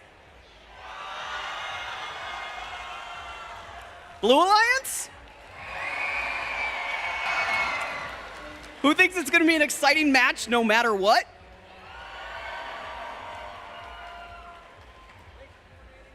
Love the energy here on the Consumers Energy Foundation field.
We've got the thumbs up on the Consumers Energy Foundation field.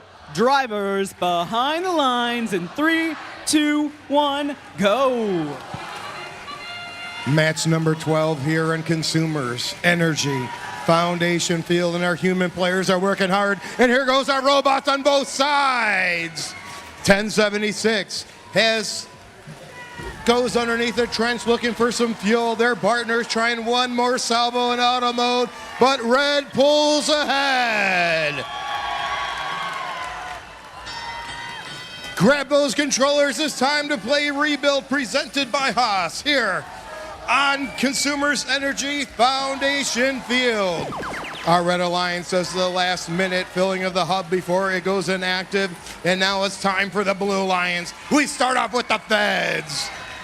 Scoring and going underneath the tower to get some more fuel. They line up again as 26-11. Jacktown Vector scores and you look for some more fuel. We have 5 seconds left before our red hub it becomes active. Our Blue Alliance does one last bit of filling it to get the last couple points, which puts them ahead. And now Red goes ahead with 51-14. There's Blue Alliance robots everywhere on the Red Alliance zone. Pantheon's having a hard time with 1076. 51-14 is back at it and scoring. The Titanium Tigers are scoring in every direction with their partner. 54-62. Two-Paw Robotics. Now Two-Paw Robotics is back in the Blue Alliance area. They're pushing and shoving with the Feds. And we got 51-14 against 26-11, who scores right over them. Blue is starting to get closer back to Red as there is 3 seconds left before we go to the Red Alliance side. And all the robots are ready for Red. Now Red is pulling ahead with 50 seconds left. 1076 is given a hard time to Red Alliance robots as the Feds are also in the face of 54-62. But here come 51-14, helping pull that score away. We have 4 seconds before both hubs are active. Will Blue catch up? We're going to find out right now with 26-11 scoring. Jacktown Vectors is looking for some more fuel as their robot partners are playing defense on the Red Alliance side. 2:01, the Feds are back in the human player station, filling their tanks with fuel as our Red Alliance keeps pulling ahead. There's 8 seconds left in this match. Blue is doing everything they can to catch up with 26-11, and time will expire here on Consumers Energy Foundation Field.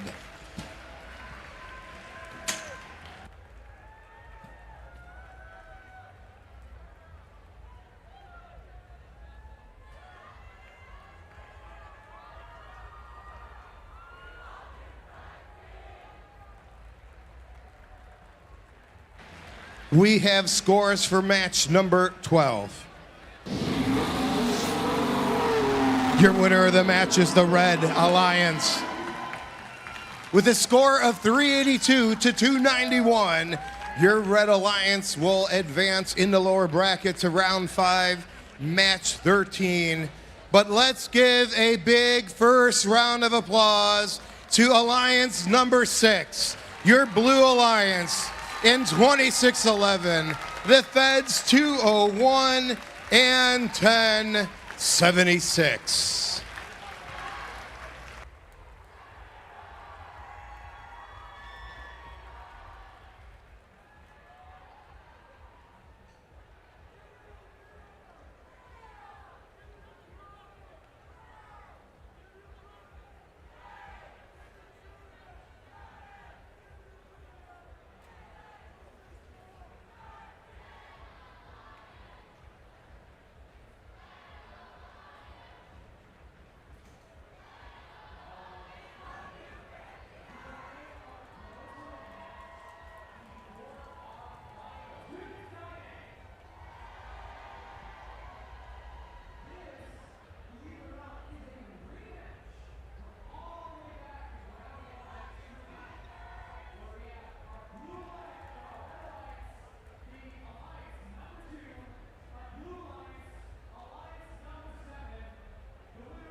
All right, Consumers Energy Foundation Field. Who's ready for some awards? We are so excited to recognize the hard efforts of your teams this season. So if your team is announced for an award, the entire team is welcome to come down. Enter through the gap in the pipe and drape on the Blue Alliance side of the field. Get your high fives, fist bumps from the judges, and then gather for a team picture down under the Consumers Energy Foundation Field banner. We're going to compete with DTE just a little bit, but we'll do our best. Our first award for this section is the Imagery Award in honor of Jack Kamen for his dedication to art, illustration, and his devotion to FIRST. This award celebrates attractiveness in engineering and outstanding visual aesthetic integration of machine and team appearance.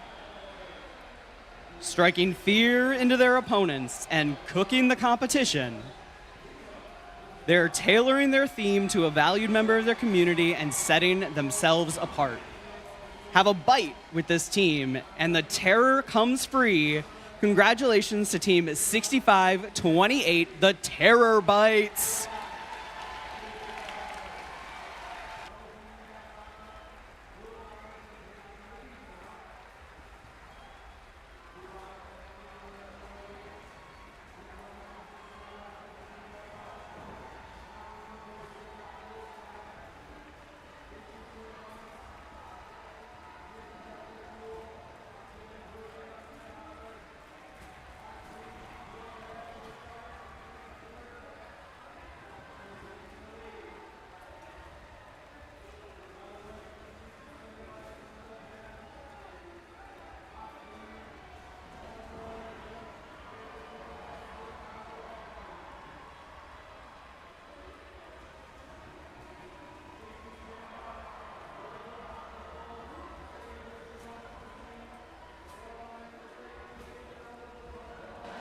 Congratulations to the Terror Bites.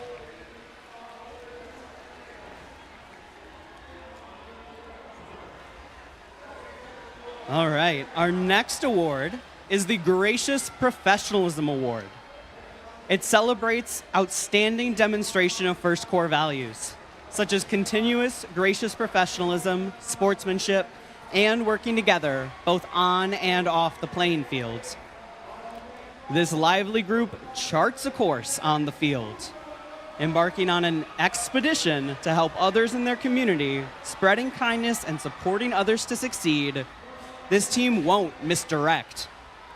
Without going off on a tangent, they will keep you on the right vector. Congratulations to Team 2611, the Jacktown Vectors.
Congratulations, Jacktown Vectors.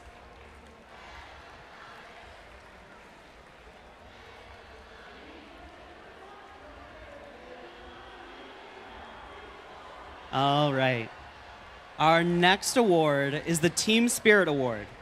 It celebrates extraordinary enthusiasm and spirit through exceptional partnership and teamwork, furthering the objectives of FIRST.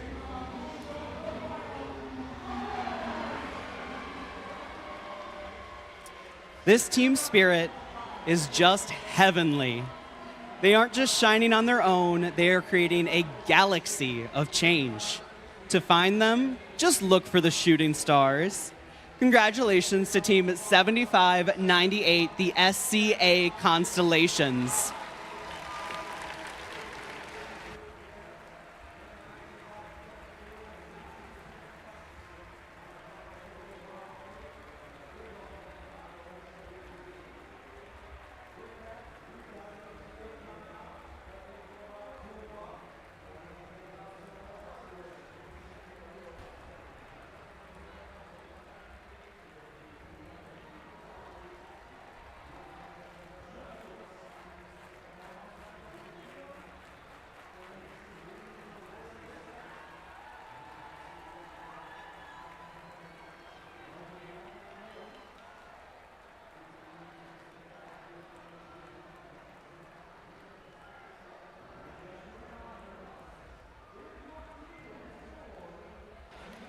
Congratulations to the SCA Constellations.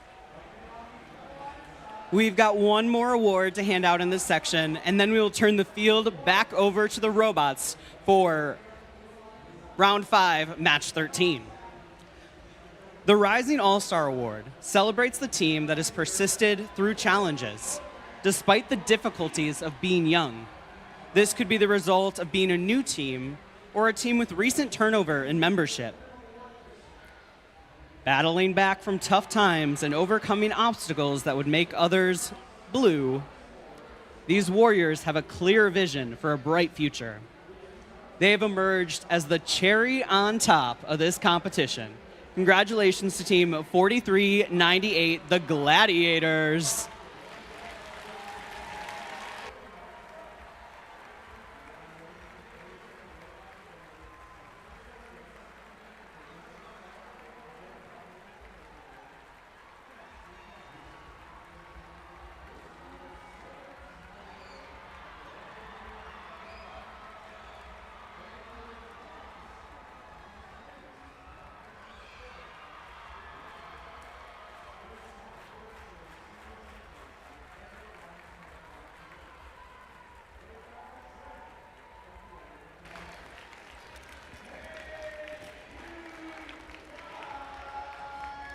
Congratulations, Gladiators, and congratulations again to all of our teams that won an award in that section.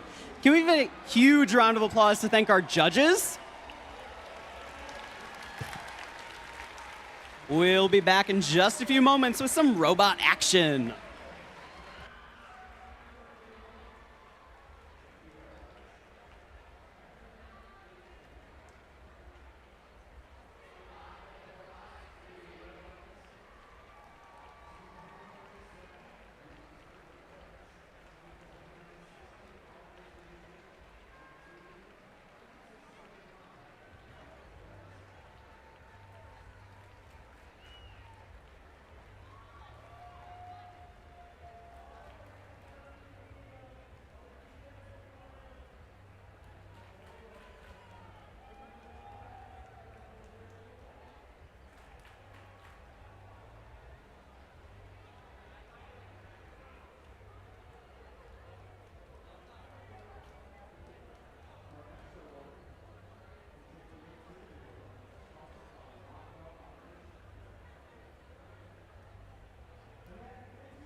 We're getting ready for match number 13 on the Consumers Energy Foundation field.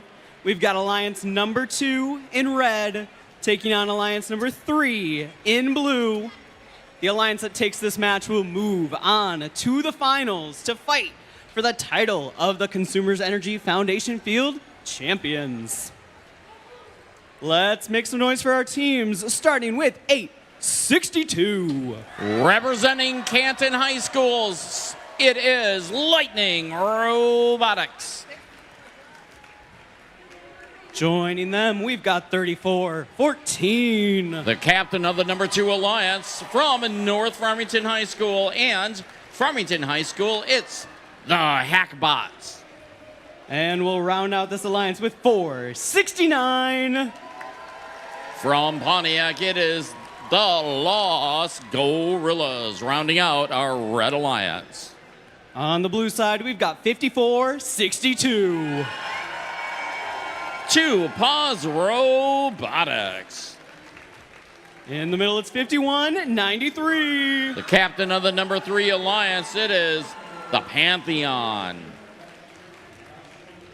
And we'll round out this alliance with 5114. Representing Fenton High School, it is the Titanium Tigers.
All right, Consumers Energy Foundation Field.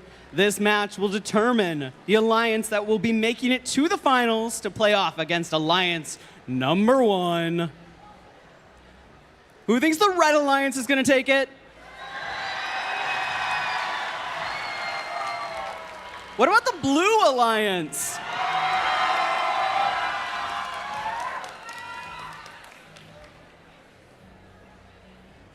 We've got the thumbs up.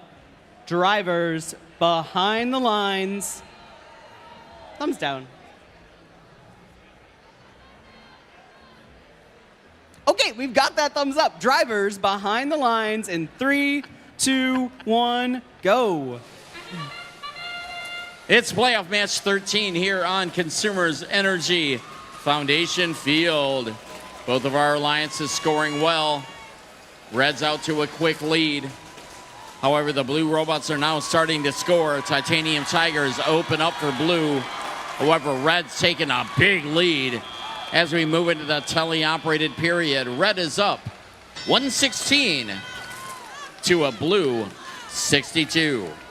So after a short transition period, the Red Hub will go inactive. The Blue Alliance will get a chance to catch up. Let's see what they can do.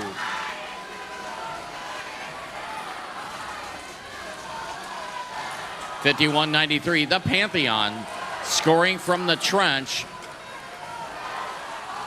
as the Titanium Tigers trying to go up over the bump. Let's see if they can get there before that Blue Hub goes dark. Tigers are shooting and scoring, but the Red Hub is now active. Blue did take the lead, but Red's got it back as we've got one Blue robot down on the red side of the field. The Pantheon machine doing some good defense, slowing down the Red Alliance's scoring.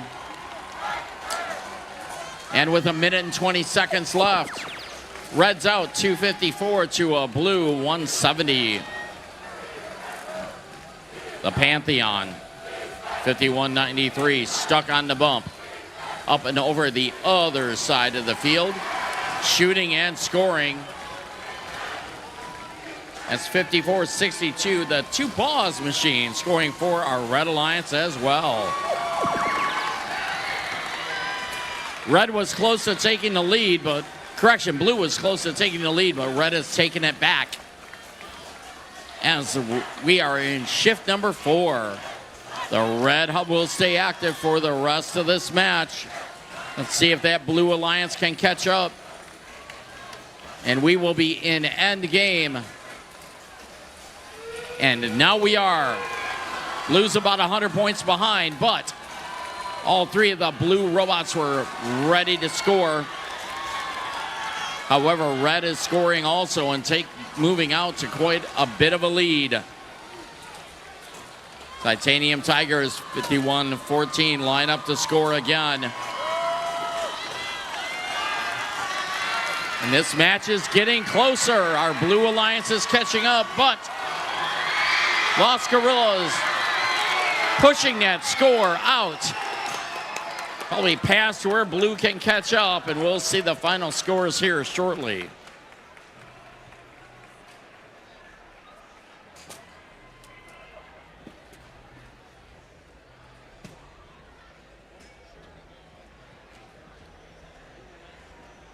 Okay, our winning alliance is going to finals. Let's see what that final matchup is going to look like. It's going to be a win for the number 2 Red Alliance. 429-420, a very, very close match.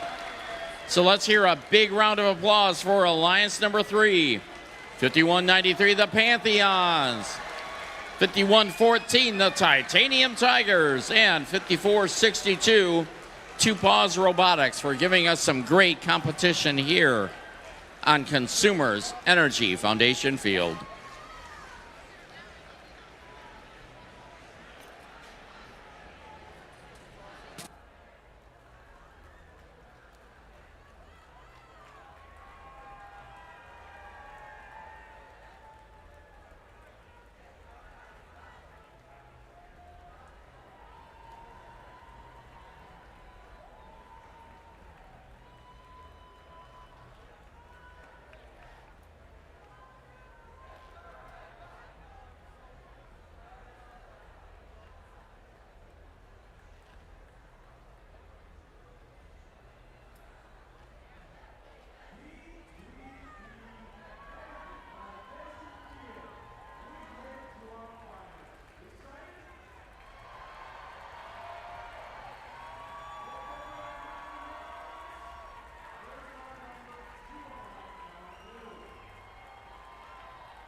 All right, Consumers Energy Foundation Field. We are back with our judges for some more awards. Let's welcome back the judges.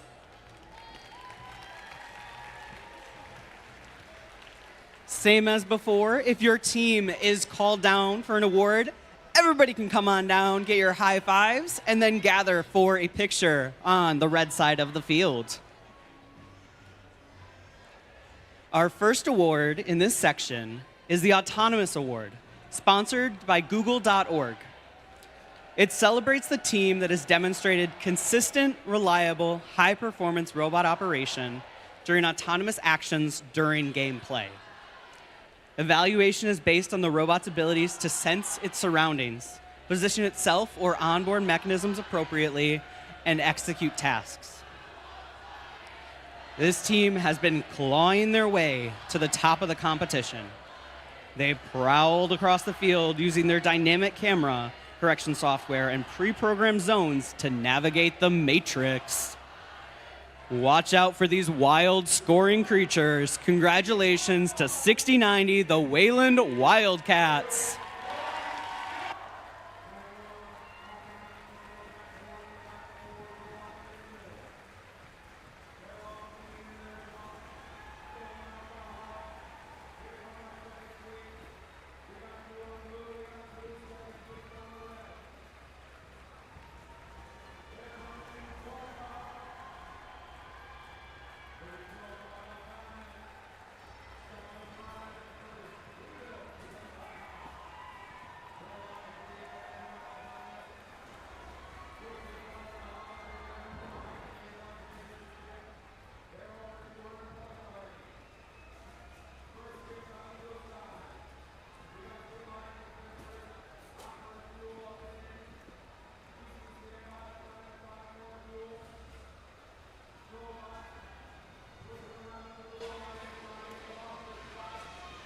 Congratulations, 6090.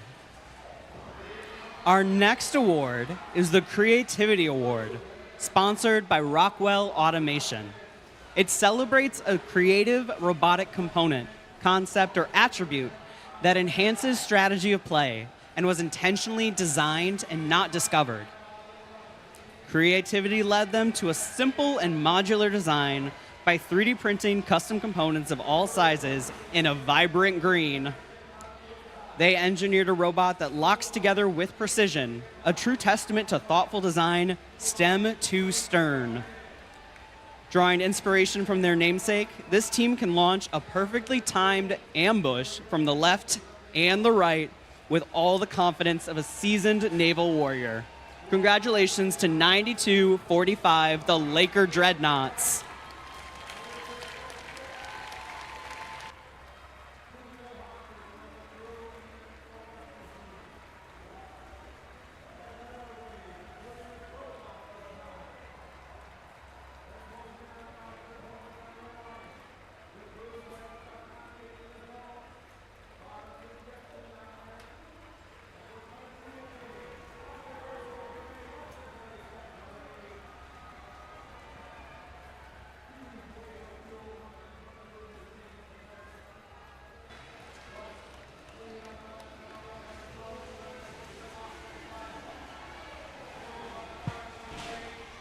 Our next award is the Quality Award.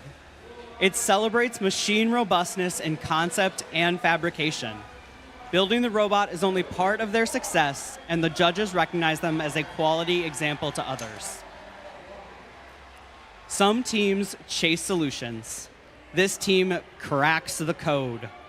By mapping robot functions to scoring opportunities, they filter, they spot the signal in the noise, and focus their fire where it counts. Their quality function deployment system is locked in, and this dragon is built to perform. Congratulations to 3414, the Hackbots.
Congratulations, Hackbots. We've got one more award to give out in this section before we turn it back over to the robots for finals match 1. The Industrial Design Award celebrates the team that demonstrates industrial design principles, striking a balance between form, function, and aesthetics. Fuel is seamlessly collected and dispatched by this robot with precision and accuracy. Their customized frames keep them from getting derailed during the rigors of competition. You're also welcome to visit their snack car for corn dogs while saying a chugga chugga choo choo. Congratulations to 1023, the Bedford Express.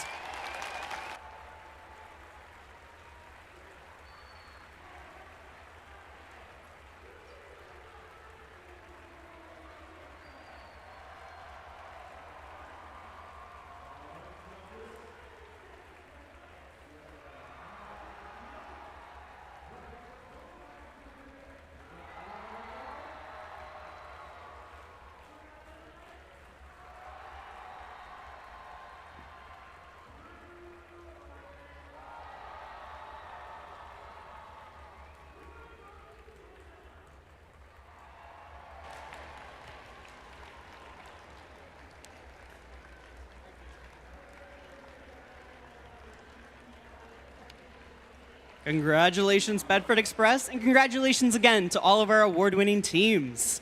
Huge thank you to our judges. And we'll see you back here in just a few minutes for finals match 1.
Consumers Energy Foundation Field, we have made it to the finals.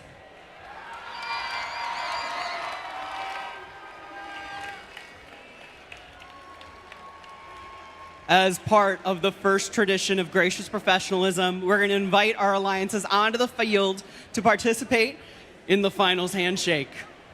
Starting with our Red Alliance, captained by 6090. Team 6090 from Wayland. Their first pick, 2767. Two-time world champions and champions of the Festival of Champions. It is Strike Force. And their partners, 2586. They were finalists at Escanaba. It is the Copperbots. On the blue side of the field, we've got the Alliance captain, 3414.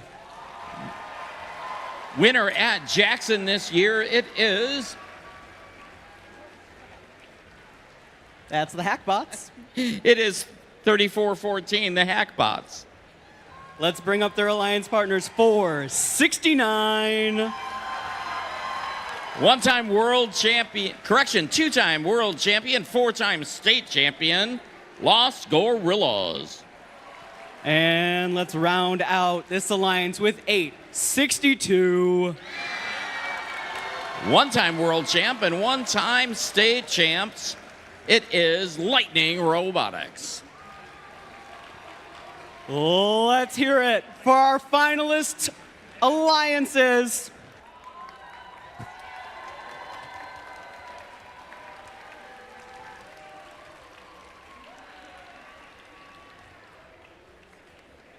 All right, and we'll invite our teams to come on and participate in that first handshake so we can get this first match started.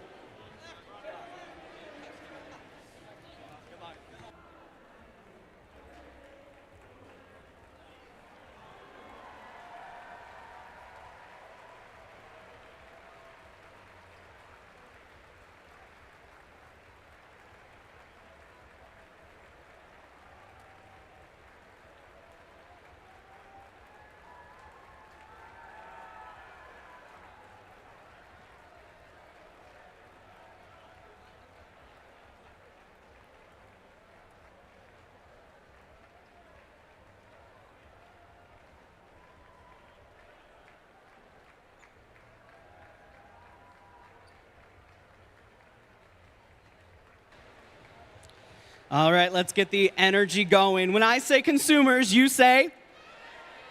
Consumers? Consumers? Excellent. Who's excited for finals? Match 1.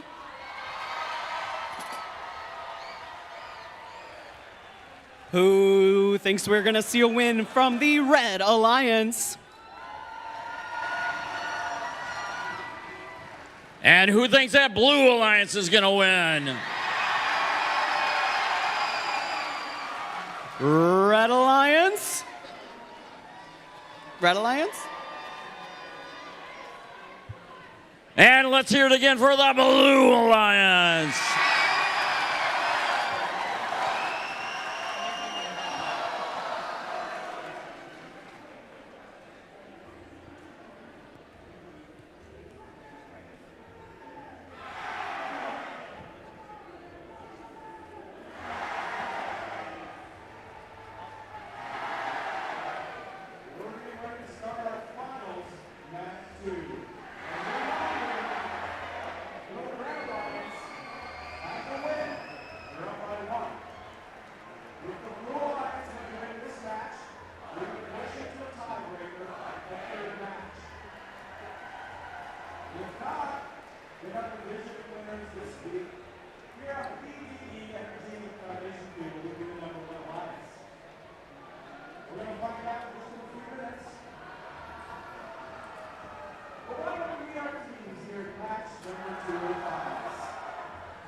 We're looking for the thumbs up from our FTA here in Consumers Corner. Drivers behind the lines in 3, 2, 1, go.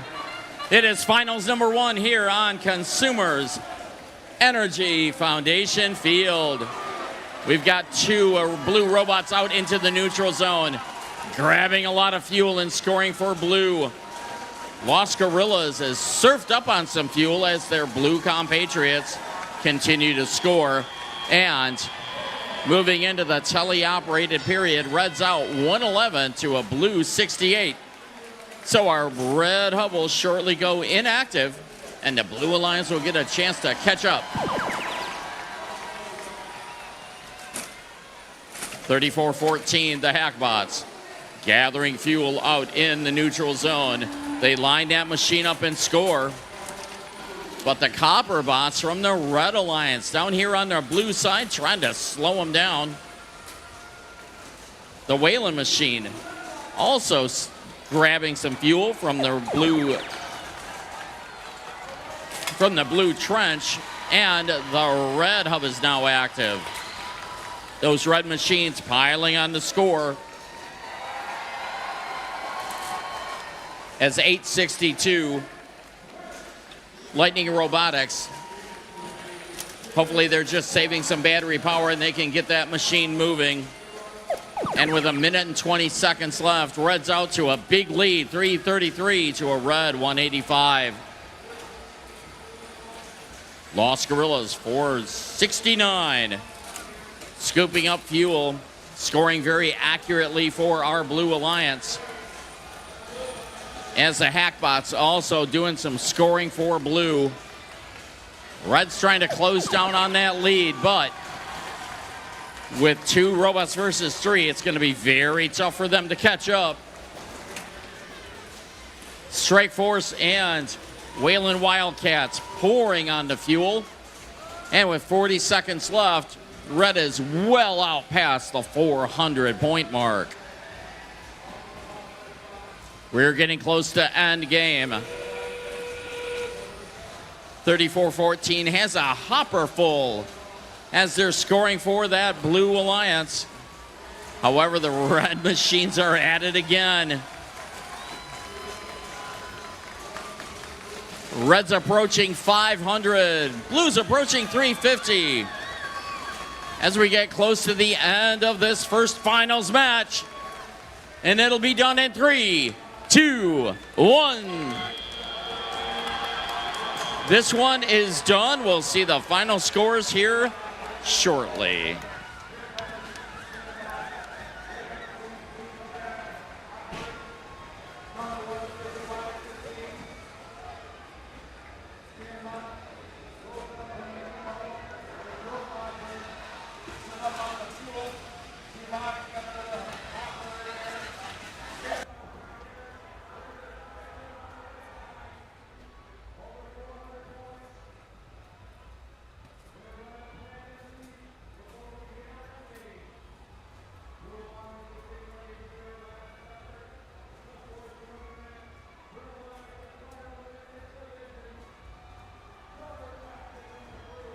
Okay, folks, remember, we are in a best 2 out of 3. This is the finals. So let's see who won that first match. And it's going to be a win for the Red Alliance, Alliance number 1. 551 to 406.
All right, consumers, we have one more set of field awards to give out. So let's give a huge welcome back to our judges.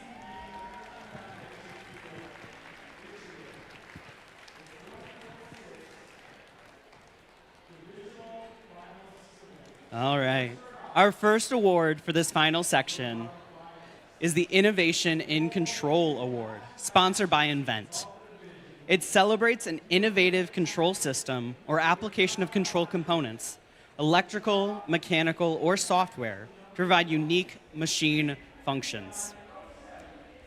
No, it's a madhouse! Just kidding. Full field localization with 6 Limelight cameras allows this team to swing across the field. Active component cooling keeps these primates from going bananas during the heat of competition. Cornelius is leveraging the Chinese remainder theorem to fully automate on field scoring. Huge congratulations to Team 469, Las Gorillas.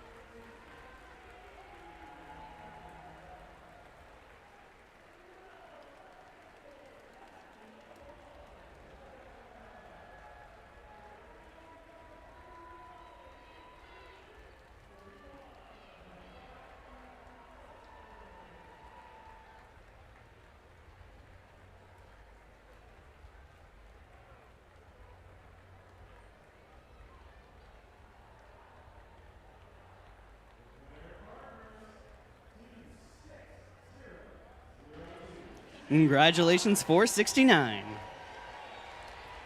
The Excellence in Engineering Award, sponsored by Littelfuse, celebrates the team whose machine incorporates an engineering solution designed to have components work together seamlessly. Their goal was to always be shooting and flying across the field. To achieve this high-speed performance, they grounded their engineering process to optimize their systems. They significantly boosted their machine's resiliency and brushed away the competition by integrating a design that struck copper. Congratulations to 2767 Strike Force.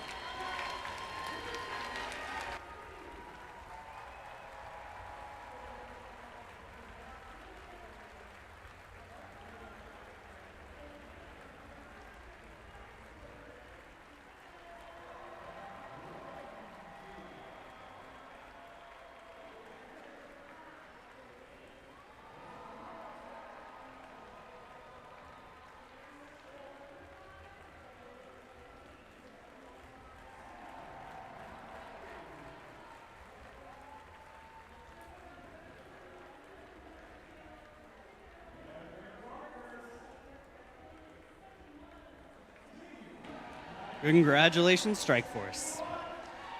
Our next award is the Team Sustainability Award, sponsored by Dow.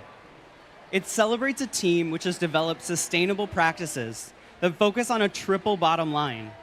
That is people, prosperity, and planet to have a positive impact and achieve long-term continuity.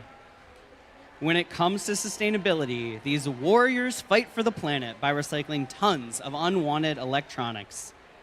Living their sustainability philosophy through LURB, this team tracks their progress with intention and leads by example. These giants will continue to shine as brightly as the 2 stars that inspired their robot's name. Congratulations to Team 3767, the TC Titans.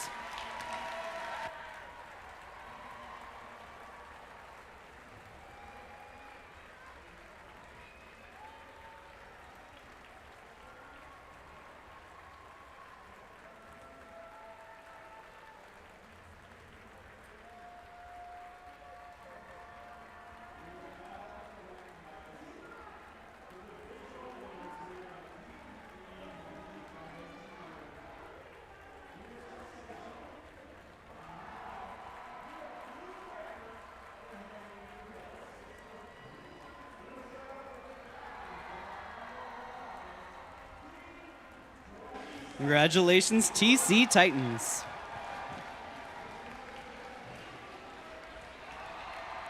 We've got one more award to give out before we get back to finals match 2. This is the Judges Award. During the course of the competition, the judging panel may decide that a team's unique efforts, performance, or dynamics merit recognition. Today, they've given out the Judges Full STEM Ahead Award. A full spectrum team embracing STEM and opening their house to many in their community. The team flowed through the season with confidence, cresting in success. They connect with their community so well that some might say they are on the same frequency. Congratulations, 3572 Wavelength.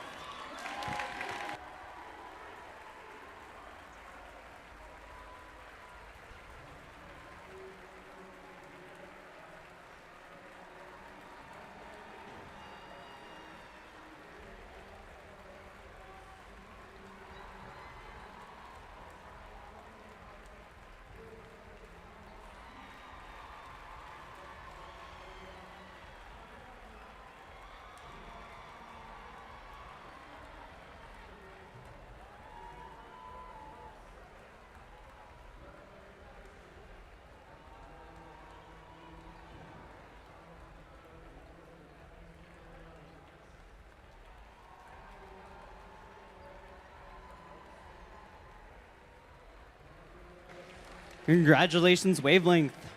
We'll be back in just a moment for finals match 2. Let's get the energy rising.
Consumers Energy Foundation Field. This is going to be finals match 2. If the Red Alliance takes the win, they will be our Consumers Energy Foundation Field champions and represent us this afternoon on Fimstein. If our Blue Alliance takes the win, they will push us to a third. Who's ready to meet our teams? Hailing all the way from the UP, we've got 2586. They're the Copper Bots. In the middle, it's 2767. Strike Force. And let's give it up for our Alliance captain, 6090. Wayland Wildcats.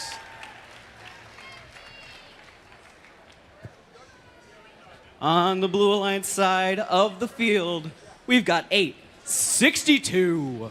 Lightning Robotics. Their partners, 3414. The Hackbots. And let's make some noise for 469. Los Gorillas.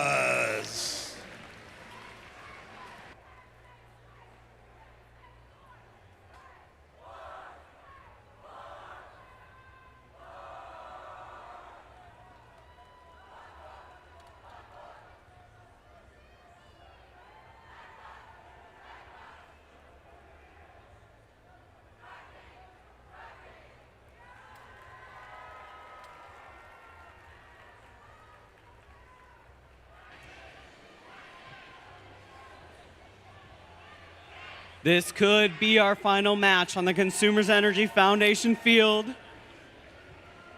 So I want to hear you make some noise if you think the Red Alliance is going to win.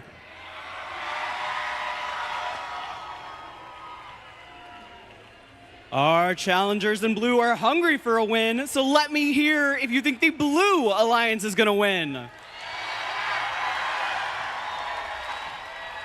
We've got the thumbs up, so drivers behind the lines in 3, 2, 1, go. It's finals number 2 here in Consumers Energy Foundation Field. The advantage is with red, but the blue is working hard in autonomous mode scoring. 34-14, the Hackbots are working great. Their partners, Las Gorillas, get hung up on the bump. But on the Red Alliance side, they pull ahead. Right now, their hub will go inactive in 8 minutes, so Strike Force is trying to fill the hub as fast as they can. The Las Gorillas is in the middle of the field looking for fuel on the Blue Alliance side, while the Hackbots is hitting some defense by 25-86, the Copper Bots. We have 13 seconds before we shift over to the Red Alliance side, and our Blue Alliance robots are pouring in the fuel. They're getting ready to pull ahead, and they do. As we're about to shift over to the Red Alliance side, and now our Red Alliance is pouring it in.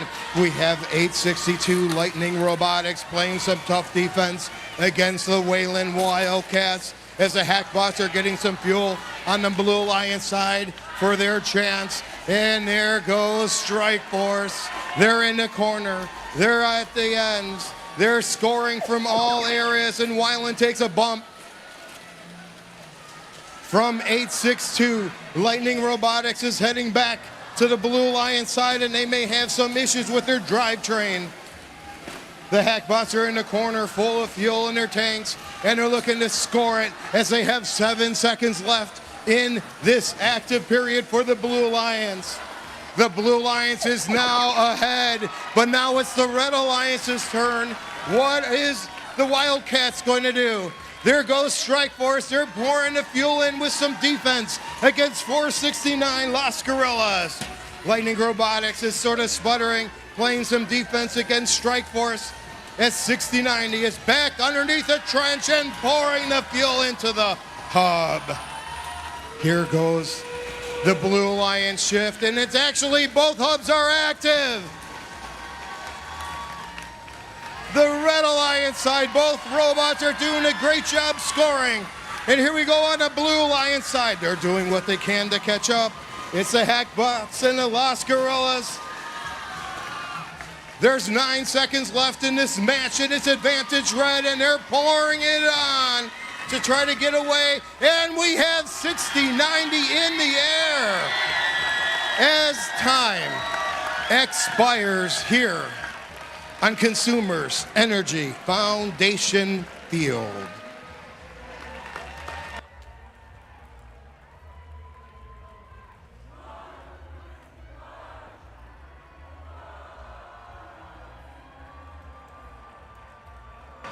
And now we have scores for final number 2.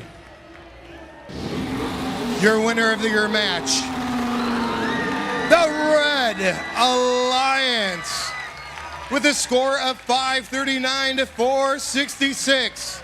That makes 60-90, 27-67, and 25-86. Your new winners of Consumer Energy Foundation Field. Let's give a big first round of applause to 34-14, 469, and 862 for doing a great job this weekend.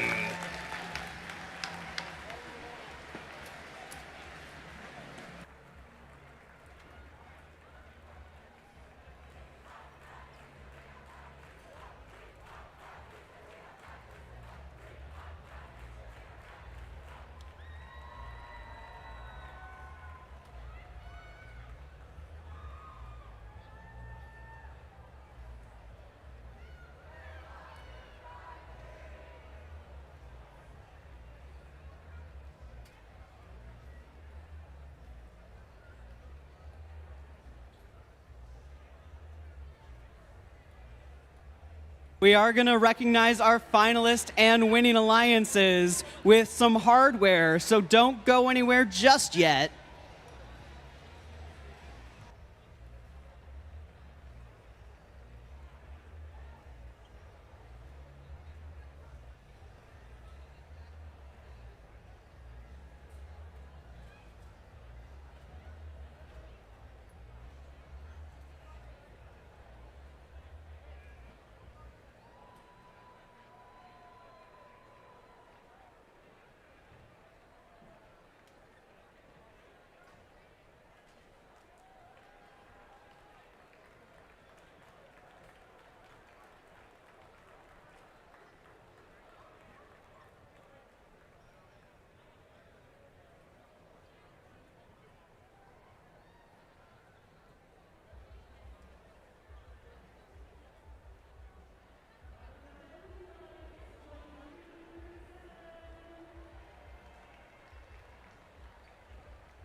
All right, folks, let's go ahead and welcome back our judges one last time so we can recognize the hard-working alliances that made it to the finals.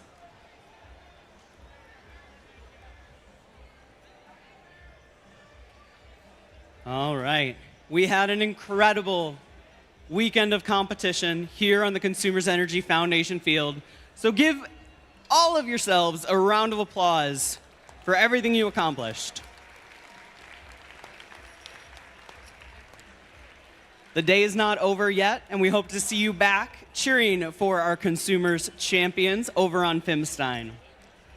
But let's take a moment to recognize the #2 Alliance for their hard-fought battle through the playoff tournament.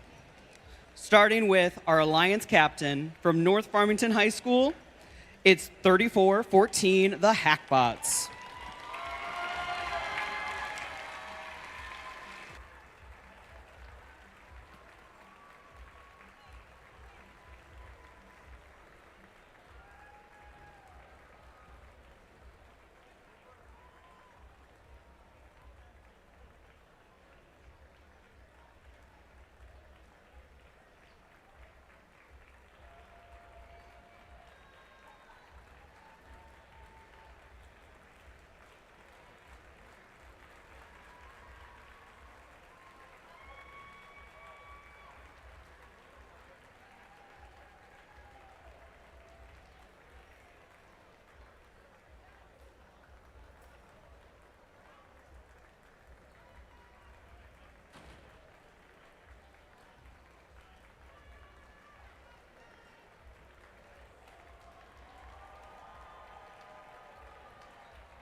All right, everyone on the DTE field stands has to move out.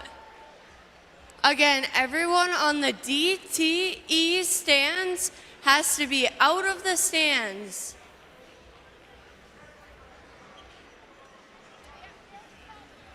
All right, let's bring up their alliance partners from International Academy Everyone Central. in the DTE stands has to be out. We've got 469 Las Gorillas. There will be no sitting in these stands until after lunch.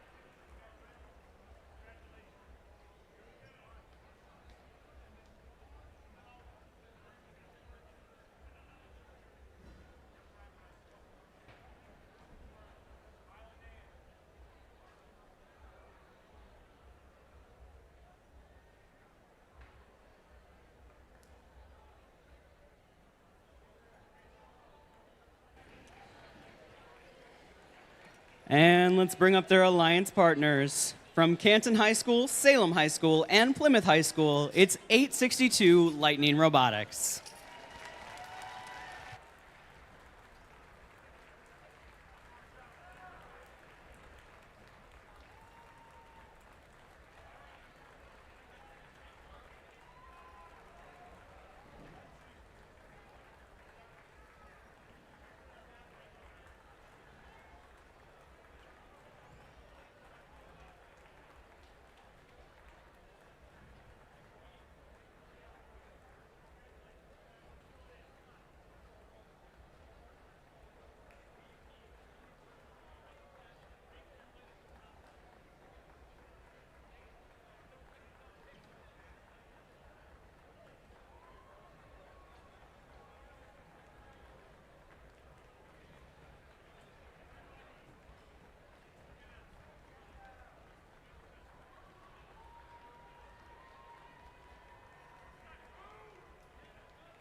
Huge congratulations to our finalist alliance. Well played this weekend.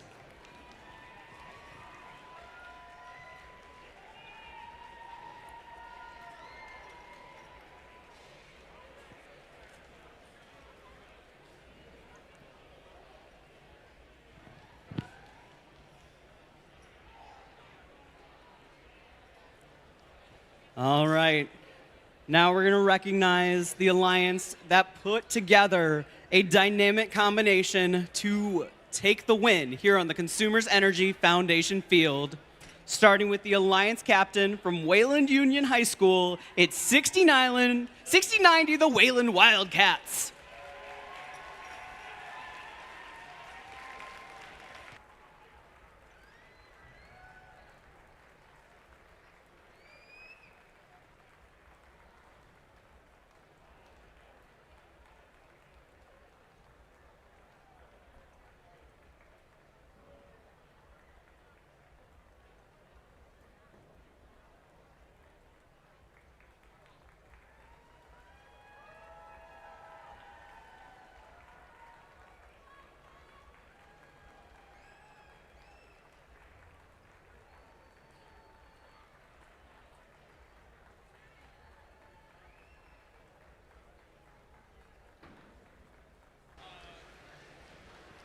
Just a reminder to everyone in the arena, please take all your things with you when you leave.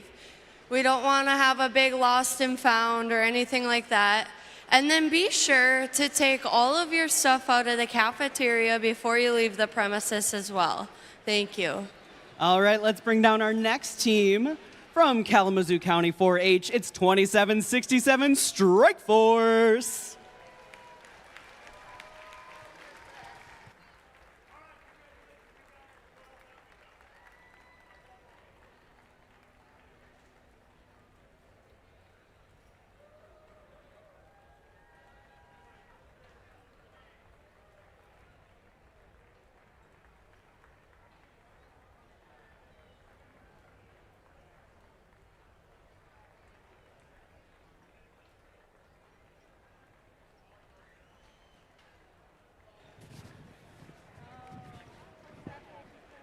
And last but not least, from Calumet High School, 2586, the Copperbots.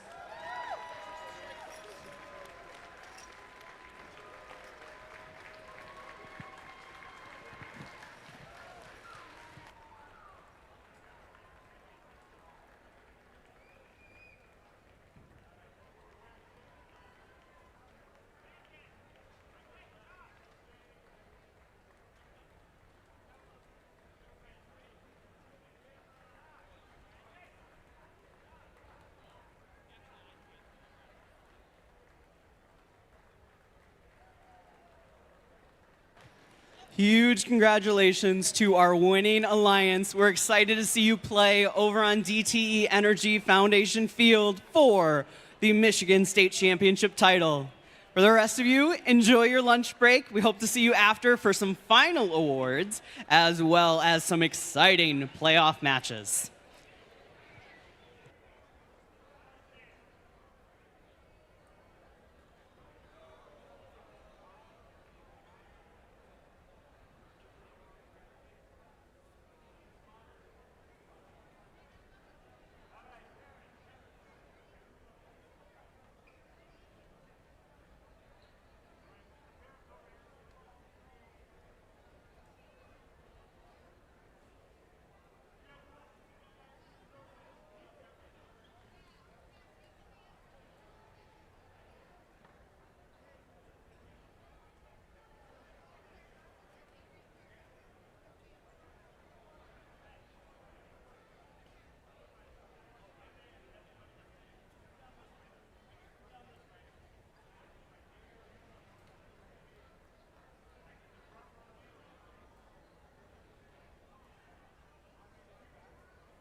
Attention teams. I will need everyone to clear out of the DTE, these middle ones between DTE and consumers, and the consumer stands. Again, I will need everyone to clear out of all of the stands on this side of the arena until 2:30 when you can come back in. Again, teams will be able to come back in at 2:30 p.m. However, on the DTE side, we will be assigning teams locations with their alliance to sit. So the DTE stands will be off limits to anyone that's not in the finals.